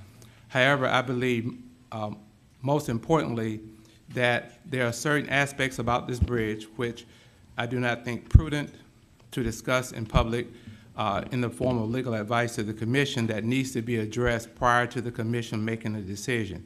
We believe that we can have these answers within 2 weeks. All right, thank you to our parliamentarian. All right, I'm going to take a few more, and then we'll go from there. Commissioner from the 7th, are you satisfied with that response, sir? Thank you. All right, Chair recognizes the Mayor Pro Tem. Yes, sir. Well, I've heard much from the audience. I sit here and I ponder how my ancestors would feel. I sit here and I think about this decision today. I sit here and I ponder what has been said about what's legal, what's not legal. I am prepared today to go forward and challenge whatever. I understand that our attorney wants to wait. This was brought to us by Commissioner Hassan, but if he wants to go forward today, I'm willing to go forward, because people for years have been waiting for decisions to be made. And this is the day that I believe that a decision needs to be made. I understand about your heritage, but I have heritage also. I have a family, and much of them were enslaved. So their voices cry out to me. And it says, do what you have to do what needs to be done. I think the Freedom Bridge will be better for Augusta when it comes to tourism. You have people who come to Augusta, black, white, green, yellow, and you say, I have the Freedom Bridge, and they'll probably go to it. If you say that's the Jefferson Davis Bridge, some people may go to it and some people may not. But I'm prepared to go forward today. My ancestors are crying out to me, do what you have to do. Do what needs to be done. I understand about your heritage. It's just like going to one high school as opposed to another. We go to the game, we play the game. I root for my side, you root for your side. But more so than anything, we root for what's fair to all. Thank you. Thank you to the gentleman from the 5th. Chair recognizes the commissioner from the 6th. Thank you, Mr. Mayor. Mr. Mayor, first and foremost, and to my colleagues, I won't go against the wishes or the suggestion of the attorneys at this time. I will be respectful of that to let him do some of his due diligence. I don't want to knowingly cause us some problems that I think I heard that there's some glimmer of hope that he's comfortable with, and I can wait for that. But so that's that. The second part of it is this. One was suggested to us, because I won't call names, even though I know who said it, and I don't mean anything, because it's not, we're making direct assaults or attacks on one another. That wasn't done to us. I'm gonna do it to them. But to say they take it to God, that's how I got there with this name, Freedom. Because in my mind, as I think about Jefferson Davis, and I think about the North, and I think about the so-called slaves, I think about, and I've told my colleagues this for what it's worth, when I look at those three parties there, I look at Jefferson Davis and crew, they were of the mindset that the North should stay out of their business. We should be free, have the freedom to make our own decision about how we govern in the South. And I look at the North, as some say it invaded, and as it came in for whatever, whether it was for financial reasons or whether for moral reasons, they felt that they was free enough by the United States of America and had a right to protect the overall interests of the country, freedom. And the so-called slaves. I like to use the term so-called slaves because many of them was in slavery conditions, but they never accept their status in life. And so they pushed back on it. So in my mind, they were so-called slaves. And they're the only ones, when you look at it, at the end of the day, they had a rightful status in that whole relationship, that their desire and their aspiration to be free.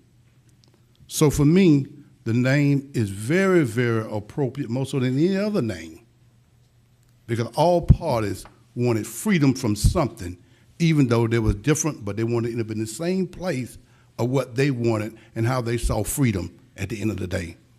That's what that looks like for me. So that was taken to God for me. So that's what it means. So to say the 5th Street Bridge, names have meaning. If you're going to do something, you try to make it have meaning. You just don't do it haphazardly. When I made the conscious decision to change my name, my middle name is Lakeith, pure, intelligent, charitable. Probably striving for it. Hassan, one who improves, beautifies, and makes things better. Names have meaning. Benjamin, son of the right hand. Names have meaning. What does 5th Street Bridge mean? Other than that, it's located at the 5th Street. Now, if my colleagues decide to do that, I'll be respectful of that whenever they decide to do it. But names have meanings. And we should be mindful of that in all that we do. And so I think in so many ways, it was a pleasure, or was interesting. I wouldn't say a pleasure. It was interesting to sit here today and just listen to the different information, because I was trained, I asked, to respect everybody's opinion. You don't have to agree with them, but be respectful of their opinion, take it in consideration, and at the end of the day, it's a battle of ideals. And I would think, if I was on the other side of the aisle, I would like to believe, if I was on the other side of the aisle on this particular issue, when I think about where we are today, for the length of time in between that advent of slavery and where we are today and where we want to see the city and the nation go, I would think if I felt that strongly, I would understand the plight of blacks in America. And I'm not saying all of them feel the same and need to be changed. I'm not speaking universally. But I would understand it enough to know there's no honor in what we're talking about here. If I was on that side of the aisle, I don't see the honor in it. I really don't. I've tried to see it. I've looked at it. Hard for me to defend it. Don't want to be overly critical of it. But it's hard for me to see that I will stand and openly defend the kind of behavior of all the good they say, the things that Jefferson Davis might have done, but how he felt about black folks was what matter. And I believe, and so you can build a building, but a building don't build people. You build people, and people will build a building. Jefferson Davis felt that the black man was inferior by nature, and he did not have the capabilities and the potential to take care of himself. And on the other side of the aisle, I don't know why we want to stand and defend that. Thank you, Mr. Mayor. Thank you, sir. Chair recognizes the commissioner from the 4th. Thank you, Mr. Mayor. Just so that I'm clear, am I hearing Commissioner Hassan, who brought this forward to begin with, that he's accepting the fact of moving it? Well, I think he's at the place of, and after you speak and the commissioner from the 8th, I'm going to go back to the commissioner from the 6th so he can decide what he wants to do with this. Okay, thank you, Mr. Mayor. There's a lot to unpack here, clearly. And at this point, I'm not here to debate the merits one way or the other. They pretty much speak for themselves for those who believe what they believe. A man convinced against his will is of the same opinion still. Okay? So I'm not here to convince anybody of anything.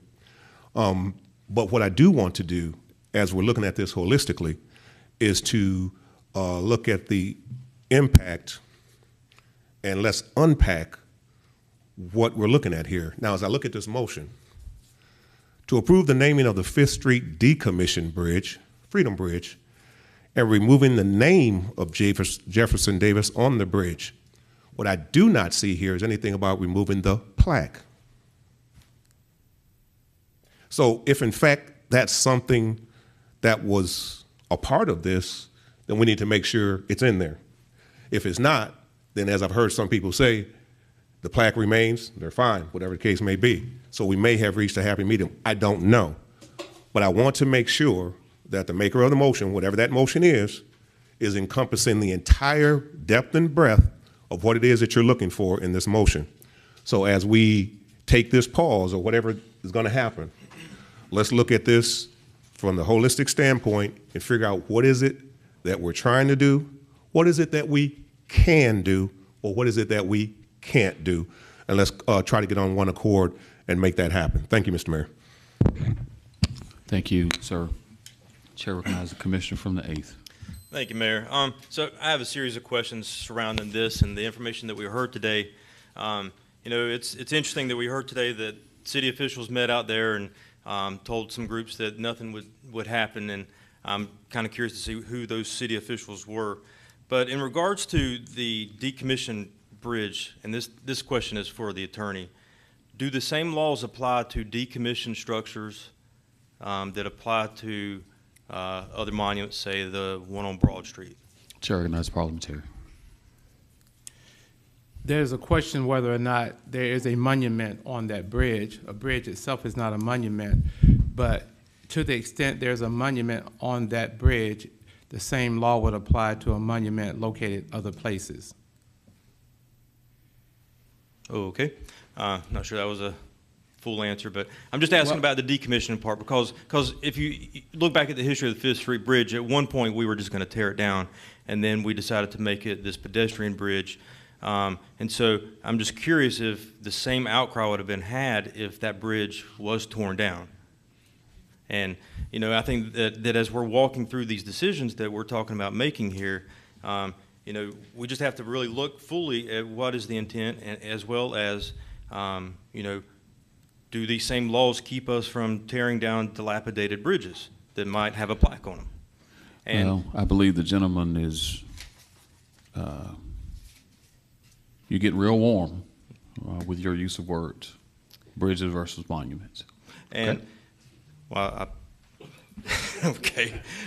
But as we're walking through this, going back to my colleague from the 7th, as he spoke before, you know, it's been the 5th Street Bridge my entire life. It's going to be the 5th Street Bridge, even if we name it the Freedom Bridge. Just like when Clarks Hill was renamed Lake Thurman, we still call it Clarks Hill Lake. I mean, it's one of those facts that we know it for what it is. And honestly, when you're talking about a tourism aspect of a pedestrian, linear parks that the 5th Street Bridge is and will become, and hopefully will become used much more, I mean, it's not much easier to describe where a place is located than the 5th Street Bridge. We all know where 5th Street is. So, but I do appreciate my colleague from the 6th's explanation of the Freedom Bridge, because honestly, that might be the most beautiful thing I've ever heard you say.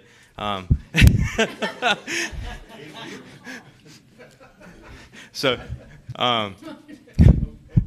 but as we're walking through this, and hopefully in a couple weeks when our attorney comes back to us surrounding the ifs and the hows and the whys in regards to the legality surrounding this, you know, one of the things that I'm just really bothered by is, you know, we know that some of these groups even went out to the contractors that were working on the bridge and basically threatened to sue if the plaques were taken off. I mean,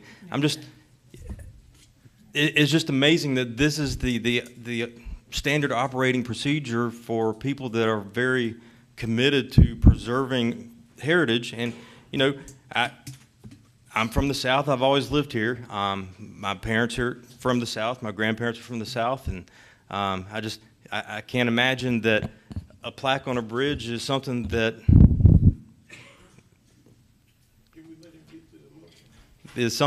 would really stop them in their tracks to come preserve. You know, out of all the important stuff that we've talked here today, the hundreds of thousands of dollars that we spent of taxpayer money, those are the important things. So, you know, it's 2022, and at some point, if we're truly going to be a unified county, a unified city, we have to start acting that way. Thank you. Thank you, sir. All right, I'm going to go to the commissioner from this. All right, the commissioner from the 3rd, she wants to make a comment. I just want to say, listen, and I thank everybody coming out today, but I know last week this was a discussion, and I like the idea of the Freedom Bridge, but giving some thought to it, you know, after lots of thought on it, that, you know, these plaques were put back up or put on there, and it's history. I mean, we can't go around and just take plaques and off of bridges, and we open up a can of worms doing this. But you know, I'm all about the Freedom Bridge, but at the same time, I just think removing plaques is probably not the decision here right now that this commission probably should be making. I think that maybe this is something we need to take back and not vote on this today. It might not even be our place to be voting on it, period. So that's where I stand. Thank you. Thank you all for coming out. Thank you so much. All right, Chair recognizes the commissioner from the 6th. Please speak. Turn your microphone on, sir. Well, I appreciate the comment from my colleague from the 8th. I'm just wishing it had a universal effect today. That would have been better. But however, also is something interesting that Commissioner Mason brought back to mind, because I jotted it down as it was said by Presenter G. He focused on the plaques. And as Commissioner Mason says, that's not a part of this motion, you know. The plaques may have more standing than anything else, you know. Mr. Mayor, you from the state, I wish you'd give us some help on this, so if we can take a vote with that in mind and vote on the motion as presented, I'm ready to move forward. And I don't think that's all of the plaques that's there, but if you want to wait the 2 weeks, we wait the 2 weeks. We wait the 2 weeks. I make a motion, we wait 2 weeks, Mr. Motion, Mr. Mayor. Okay. I got a motion and a second to refer this back to the Public Safety Committee, Public Services Committee? Administrative service. Administrative Services, okay. Refer this back to the Administrative Services. What's? I don't think it's back there as much as waiting on the attorney. Okay. It's not back on the committee. All right, fantastic. All right, Wilson. All right, the motion is to defer this to the next full commission meeting. Okay. Because this is a potential Next legal full action, commission potential meeting. legal. With a proper second from the commissioner from the 9th. Voting.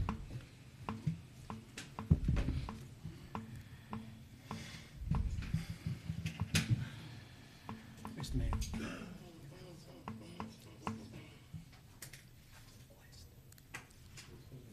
Unanimous. Thank you, Madam Clerk. The chair recognizes the distinguished gentleman from the first. State your inquiry. Thank you, Mr. Mayor. Just have a question. I would more so a request to our clerk of commission if she could provide us in the meantime the number of times that Confederate monuments, statues, so forth has been on the agenda since, I don't know, let's just say the last 8 years.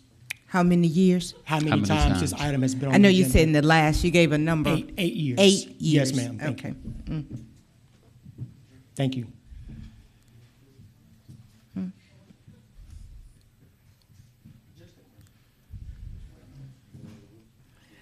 Okay. Madam Clerk, we're going to go to item number 2. Oh, I'm sorry, that was on the addendum agenda. Mhm. Yep. Item 14. Right. Item 14 is a motion to approve the execution of the attached MOU in the amount of $1 million to the Augusta, Georgia Land Bank. All right, before we move forward, I'm going to give our audience an opportunity to exit the chamber. So let's just, everybody just stand at ease for a moment.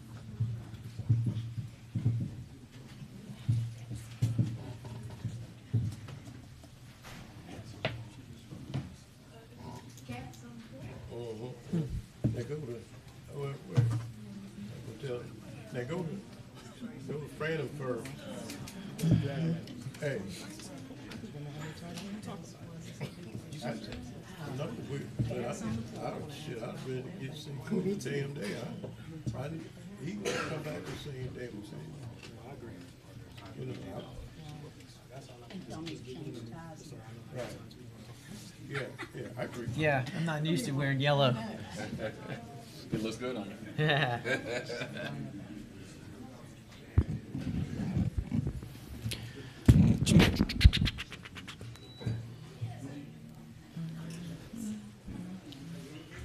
Did we lose our quorum? No, we got 7. No, we didn't lose it.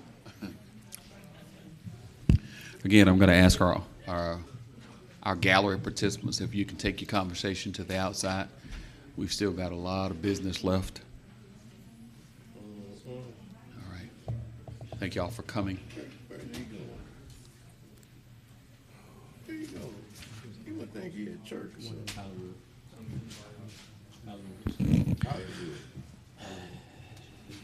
With this monument?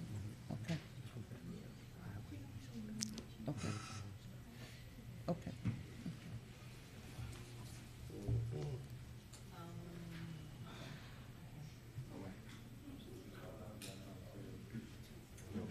Where did Francine go? All right, Madam Clerk. Okay. All right. Item number 14 read Item number again, sir? 14. Okay. That is a motion to approve the execution of an MOU in the amount of $1 million to the Augusta, Georgia Land Bank. Chair recognizes the Commissioner from the 7th. Thank you, Mr. Mayor. I want to discuss this one again. I brought it up during committee, but just had a couple of questions, and I appreciate Mr. Edwards reaching out and sending some information on it. But I guess a couple concerns I had on this was, is this a duplicate, and this is for the administrator, Mr. Mayor? Yes. Do you, I know this is a new program that they're trying to do, but is this a duplication of services for this $1 million from another department, or do you look at this as not a duplication of services? I mean, That would be my first question. Administrator Dowse. Commissioner, I would consider this an extension of services that we already offer. So the Augusta, Georgia Land Bank, in accordance with the attachment that I provided to you where it details the funding request and how those dollars will be used, it's in addition to the demolition services that Augusta already has planned. Yeah.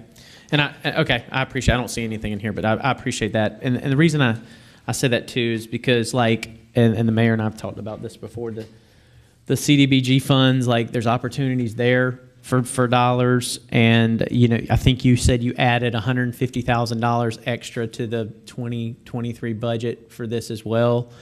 And I think it's needed. We know that. But we also know that we're having budget shortfalls that we need other areas that we've discussed up here. And I know we'll discuss it more than that. So that's just a comment. My second question was, from a land bank standpoint, I think they've been in existence maybe 10 years, 8 to 10 years or something. Was it ever the fact that they were going to be self-sufficient to where they would keep their properties under their budget as opposed to us paying to keep their properties up? Commissioner, I can't speak to the intent. However, the executive director, Mr. Edwards, is here and can possibly speak to any historical references regarding the Augusta, Georgia Land Bank. Perfect. I didn't know he's here. Perfect. I'm glad you're here. And Commissioner, I would also like to add, last week you requested some additional information that is in your binder. Which is mine. Under 15, it's not in mine. Under 14. 14, sorry. Item number 14.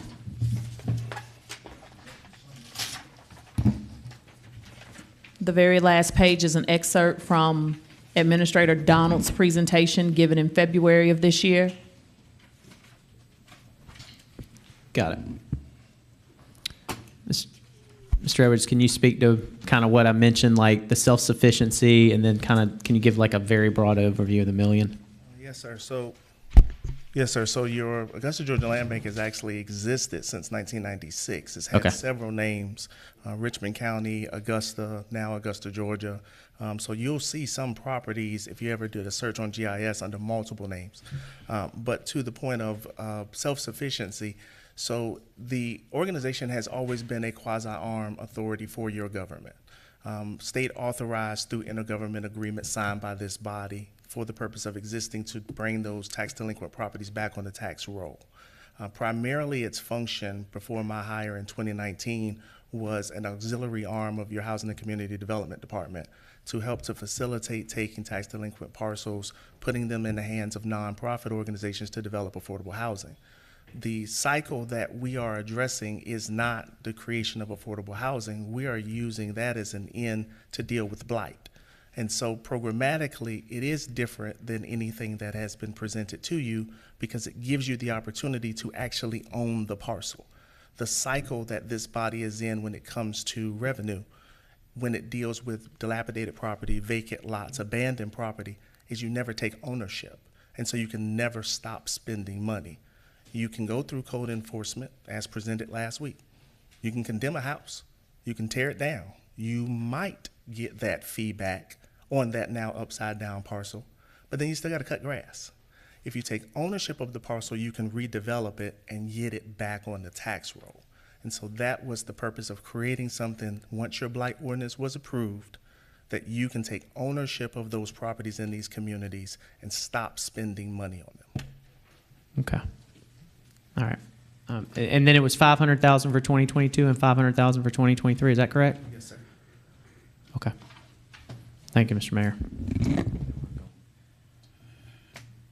Chair recognizes Mayor Pro Tem. Yes, sir. We've been going back and forth with this. I think you presented a month or two ago and yes, sir, sent us some correspondences on this, and so we need to do either one or two things. I'm going to make a motion to approve it, but we need to go ahead and approve it, or we need to tell him to stop coming forward asking for this $1 million. So I make a motion to approve. Second. All right, I've got a series of questions. I'm going to ask my questions, and then I'm going to go to the commissioner from the 10th. This is my 8th and final year on this body, and I've had the pleasure of serving with all of you, certainly serving the citizens of our city. I have consistently raised this question around our use of community development block dollars. It's not a new conversation to you, Mr. Edwards. Even when you were part of HCD, we had these conversations. And the question that I pose to you right now is, in light of the iterations of what we've done, we went from 900,000 when we first got here, Madam Clerk, of environmental services dollars. Then we identified another pot of money to put another 400+ in. This is for blight eradication. And yet we never would be what I call prudent and use CDBG dollars for what expressly, federally, they are to be used for.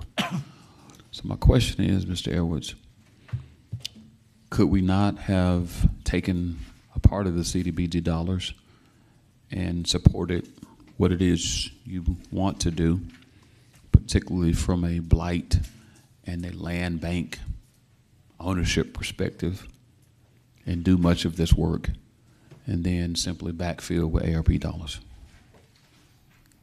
Don't worry about departments. Don't worry about any of that. These are dollars. So the body has control of every type of resource presented to it and has the authority to decide how to use those resources. In making a direct request approved by my board of this commission to be able to, in the most cost-efficient manner, acquire properties that are blighted, we worked with former Administrator Donald and believed that an infusion of capital that did not come from your coffers directly made the most sense. These dollars came from the federal government and were not counted at that time under any program. So if this body sees a better use of those funds and prefers to redirect grant dollars away from those agencies for which CDBG has already been approved, that is not under the authority of the land bank to instruct you how to move. But again, at that And I'm not time- asking you to do that. Yes, sir. Is it also not true that CDB dollars are federal as well? That is correct. Yes, sir. Okay. All right, you got a motion and Commissioner from the 10th. Let me say this. I'm supportive of the work that the land bank is doing. And I will say this with no reservation. I am continually cautious about how we do it. And, you know, again, as an entitlement community, you're going to get CDB dollars every year. It's already been identified that ARP dollars will go away. And so on the other side of 2023, I would hope that someone beyond me will ask this same question. When is Augusta going to use the community development block grant dollars for what federally this very broad list of things are, and finally get it done? We've got communities of interest that have been underserved for decades, generations. And, you know, we keep piecemealing it. We keep piecemealing it. Mr. Todd, it ain't but so many pieces of key lime pie I can eat at one time. But if you give me a whole pie, I can share it. This is an opportunity for us to think about making a whole pie. Mr. Edwards is making an effort to try to do that, and I'm not besmirching that at all. I'm just concerned about the approach that we're taking. Chair recognizes Commissioner from the 10th. Thank you, Mr. Mayor. Clarify something for me, please. You spoke that if you condemn a property, then you have to, and if you go in and tear the building down, and then you have to maintain the property, and it never becomes city-owned. And then you have steps to go through to get the property. number one, why don't we go through the steps to get the property before we do all of that? And number two, if we do all of that and we never get ownership of the property, and then the owner of the property shows back up and decides to build a nice building on the property, what happens then? Do we just not get reimbursed? Do we say, look what we did for you? Or? Yes, sir. So let me, in answering your question, let me take a moment to applaud the level of collaboration you had to come up with your blight ordinance. From your planning department, code enforcement, housing and community development, to come up with the teeth necessary to break the cycle you just described. Law department did final review before a presentation, and that presentation then was done for you by your former administrator. And you accepted that that cycle is a difficult one to break. That if I abandon a property as a property owner in Richmond County and walk away, I still own my land. You tear down my house, I still own my land. You cut my grass for me, I still own my land. And if I continue to pay you property taxes, you can't take it. However, when you tear down that property and put, as was testified here a week ago, about $7,500 worth of costs against now my land value as opposed to my structure value, I'm upside down. And what we have found through the creation of that ordinance is most often when you demolish a house, that property owner stops paying property taxes. The dirt's worth $2,500, $3,000. The lien is $8,000, $9,000, $10,000. It makes no sense for them. Once delinquent, your land bank authority, through its relationship with the tax commissioner's office, is the only entity you have to be able to take ownership. So every dollar invested to try to combat blight on privately owned property is money you're spending you will never recoup. Okay, thank you.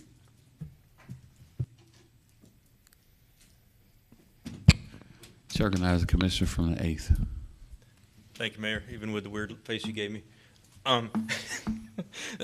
This question is for Mr. Edwards.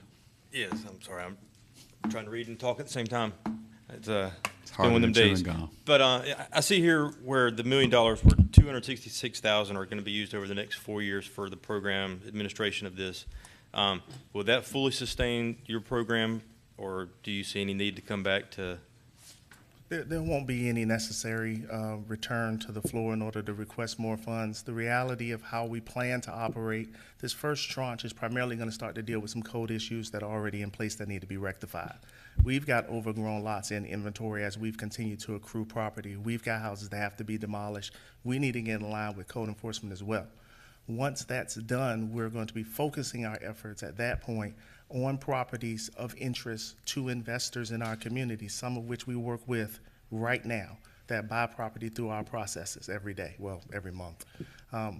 That will primarily be that second tranche, but there will be profit made off of those properties because it's cheaper in today's market to rehab and sell houses than to build new.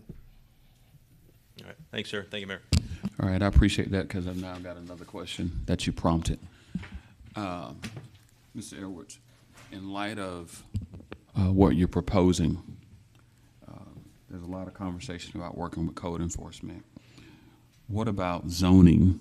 In the majority of these properties, as we well know, are again in communities of color, communities of interest, underserved. And to the degree that we're going to take an aggressive approach of blight eradication and redevelopment, what efforts can this body count on from the land bank and others as you are working to redevelop these properties that folks who are living there now won't get pushed out and will have opportunities to live in communities that they grew up in, were born in? From a zoning standpoint, whether that's overlay zoning, et cetera, what can you assure us?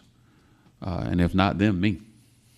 Yes, sir. Great question. So, one, your director of planning and development is one of my board members. So there's no item that's going to come out of the body that she's not going to see on the front end because they tell me what to do.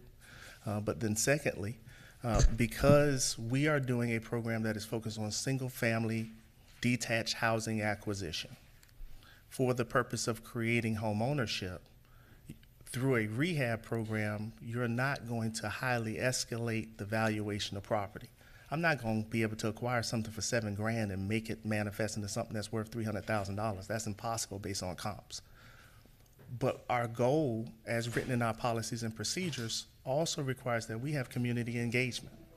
And so I'm not going to go into a neighborhood with a plan of acquiring massive amounts of property without working with local folks in that community, because in addition to purpose and mission, it also gives those who have financial capacity the ability to reinvest back in their community. So why not make the individual that is a neighbor, a potential property owner, and a developer to now get this property sold and back on the tax roll so that the house they live in looks better because the house next door has been improved? Why not give them the opportunity to participate in the change of their neighborhoods as opposed to them consistently being excluded?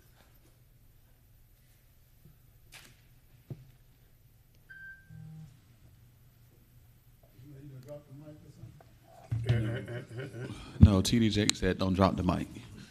The person who's got it is the one who's talking, so you don't want to drop the mic. I'm noticing that, and I don't know if anyone else has paid attention to this, so your first tranche, you got 50 structures through the judicial interim process that are in South Richmond County. Can you speak to where that is specifically? So, as noted in presentation back in May, when Commissioner Jordan Johnson asked if we'll be working exclusively in the urban core, we reassured him and this body then that we're going to be working in the entirety of Richmond County. Last October, we appeared at a non-judicial tax sale. We acquired about 132 properties then. Maybe 120 of those have now passed the one-year redemption period. So we'll be able to start immediately investigating those properties for their condition and rehab costs, partnering with investors throughout the county and each of the districts so that we can ensure that we're bringing properties back online. All right, I'm going to go back to my original question. The 50 that you identify, this is in your blight funding and support document that specifically says South Augusta. Tell me where those are. So our properties are scattered primarily in southern Richmond County simply because that's better property condition. But we have not made a decision on which of those 120 houses are going to be our starting point. We have to get estimates on rehab costs and current market. But again, the better conditioned homes are typically south. They're not the same level of housing stock as in our urban core. They don't have the same age. Many of them are built in the 80s and 90s, 1980s and 90s, as opposed to being 100-year-old structures. There'll be easier rehabs for us to complete. They'll be faster and they'll be cheaper.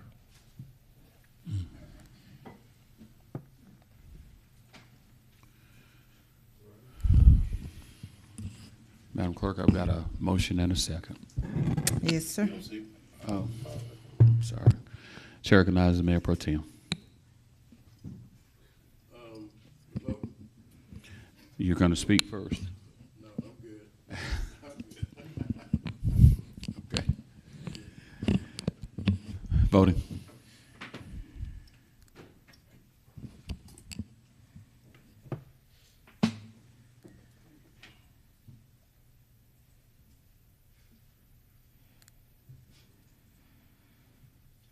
That motion carries 8-2 with Ms. McKnight and Mr. Clark voting no.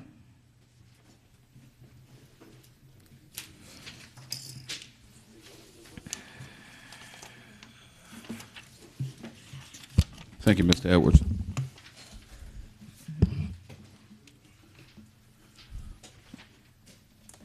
All right, Takes Madam us Clerk. to 24, sir. Yes. Ms. Walton and Mr. Hassan, this item was requested by Commissioner Hassan for a retail package beer and wine license to be used in connection with Aldi's located at 3121 Peach Orchard Road. Okay. Is Ms. Walton here? Oh, okay.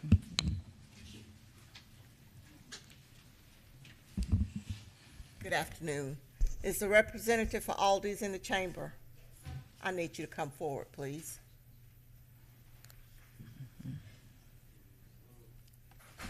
Ms. Bonner, do you need me to read it again, or you? Ma'am, Do I need to read the item again, or we're good?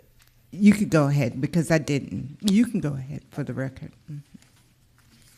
Ms. Walton, if you'll just tell us who with you the representative is, okay? Okay. Thank you. This is a new location, alcohol number 22-76, a request by Sean M. O'Keefe for a retail package beer and wine license to be used in connection with Aldi's, Inc., located at 3121 Peach Orchard Road. This application has been approved by the Sheriff's Office and Planning and Development. Do we have any objectors to the alcohol petition? This is Katie. She's from Sard and Leff Law Firm representing Mr. O'Keefe. Okay, thank you. Chair recognizes the commissioner from the 6th. Thank you, Mr. Mayor. Mr. Mayor, this is the Alders that was in my district before redistricting, so no, but it's now actually in District 5. However, I have been kind of just watching it and see when it was going to open up, and just recently I went past there, and I see about on the verge of opening, and they have a liquor license, a notice to the public about pursuing liquor licenses. As a result of that, I checked with planning and zoning to try to see what was the status of it. And what the status of it was, that actually should have been on last week's agenda, should have been on the committee cycle. However, the director mentioned that she made a mistake and didn't get out the queue in time. But is it necessary, because they have about a week or so before they actually open, and they need their liquor license in hand, so that's why it's on the commission. Yeah. All right, commissioner from the 7th. Motion to approve. Second. Okay. All right, Madam Clerk, I'm getting my strength back. The commissioner from the 6th said it was used formerly in his district. Now it's in District 5. It's in my city. Touche, Mr. Mayor. Touche. I got a motion and a second. Voting. All right. I thought she said who it was just a minute ago. Oh, yeah. Yes, okay. I'm Katie Beth Duncan, representing Sean O'Keefe. Right. She's from the attorney's office, yeah. Voting.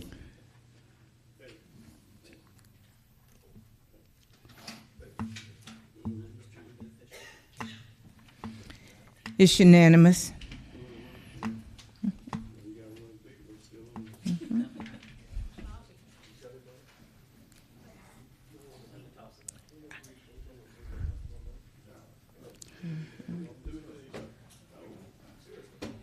Madam Clerk, we've got one more item. Item 25, discuss EMS service. Okay. All right, we've got,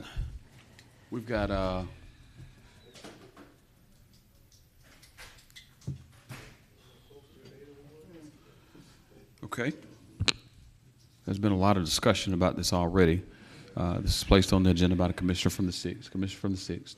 Thank you, Mr. Mayor. I appreciate you leading in with that, because I just want to, we got a motion here, the previous motion that was made, and just want to make that motion, vote it up or down, and we'll have to go back through all the discussion and what have you. So Okay, what's the unless my motion? colleagues do, that's not my call. I'm just making mention that that's not my intent. What's the motion? My motion is the motion to approve the following items regarding the Gold Cross contract. Remove the QRV for Gold Cross, set the term of the contract for 3 years with 2 one-year renewal, term approved by the commission. Remove the 6 months for Gold Cross to come into compliance for ambulance or QRVs for compliance to be from first day of the contract. Remove the provision for Gold Cross to subcontract any part of this contract out. Pay the subsidy with an annual basis. The subsidy was the last one was $1 million with being paid on a monthly basis. My attorney need to correct my grammar on that, but start the contract on January 1, 2023, and provide a subsidy of already had $900,000. The last one was $1 million to Gold Cross. I don't know the math on that. Is it 900,000? What's? I think the last one I had was $1 million, Mr. Mayor. Okay, I'm asking you for a motion now. What is not yesterday? Okay, well, I had the million in that place, but it's a $1 million annual salary. Annual subsidy. Subsidy. You changing the 900 to $1 million? Yes, ma'am.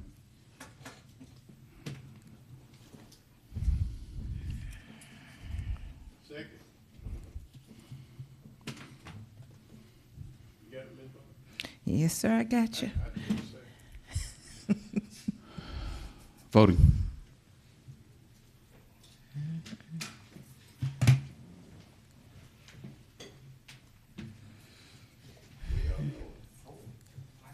We're not through yet.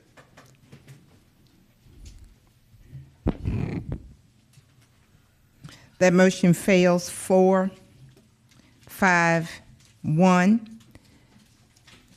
with Mr. Johnson voting yes, Mr. Bobby Williams, Mr. Ben Hassan, and Ms. Francine Scott.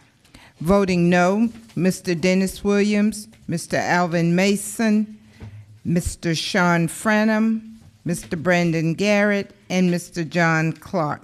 Abstaining is Ms. McKnight. Madam Clerk, I do believe that that's all the official business before us. But before the commissioners depart, I want to remind everyone that there is a budget work session that's scheduled for tomorrow. There's been a revised time change. That budget work session begins at 10:15 a.m. 10:15 a.m. This meeting is adjourned.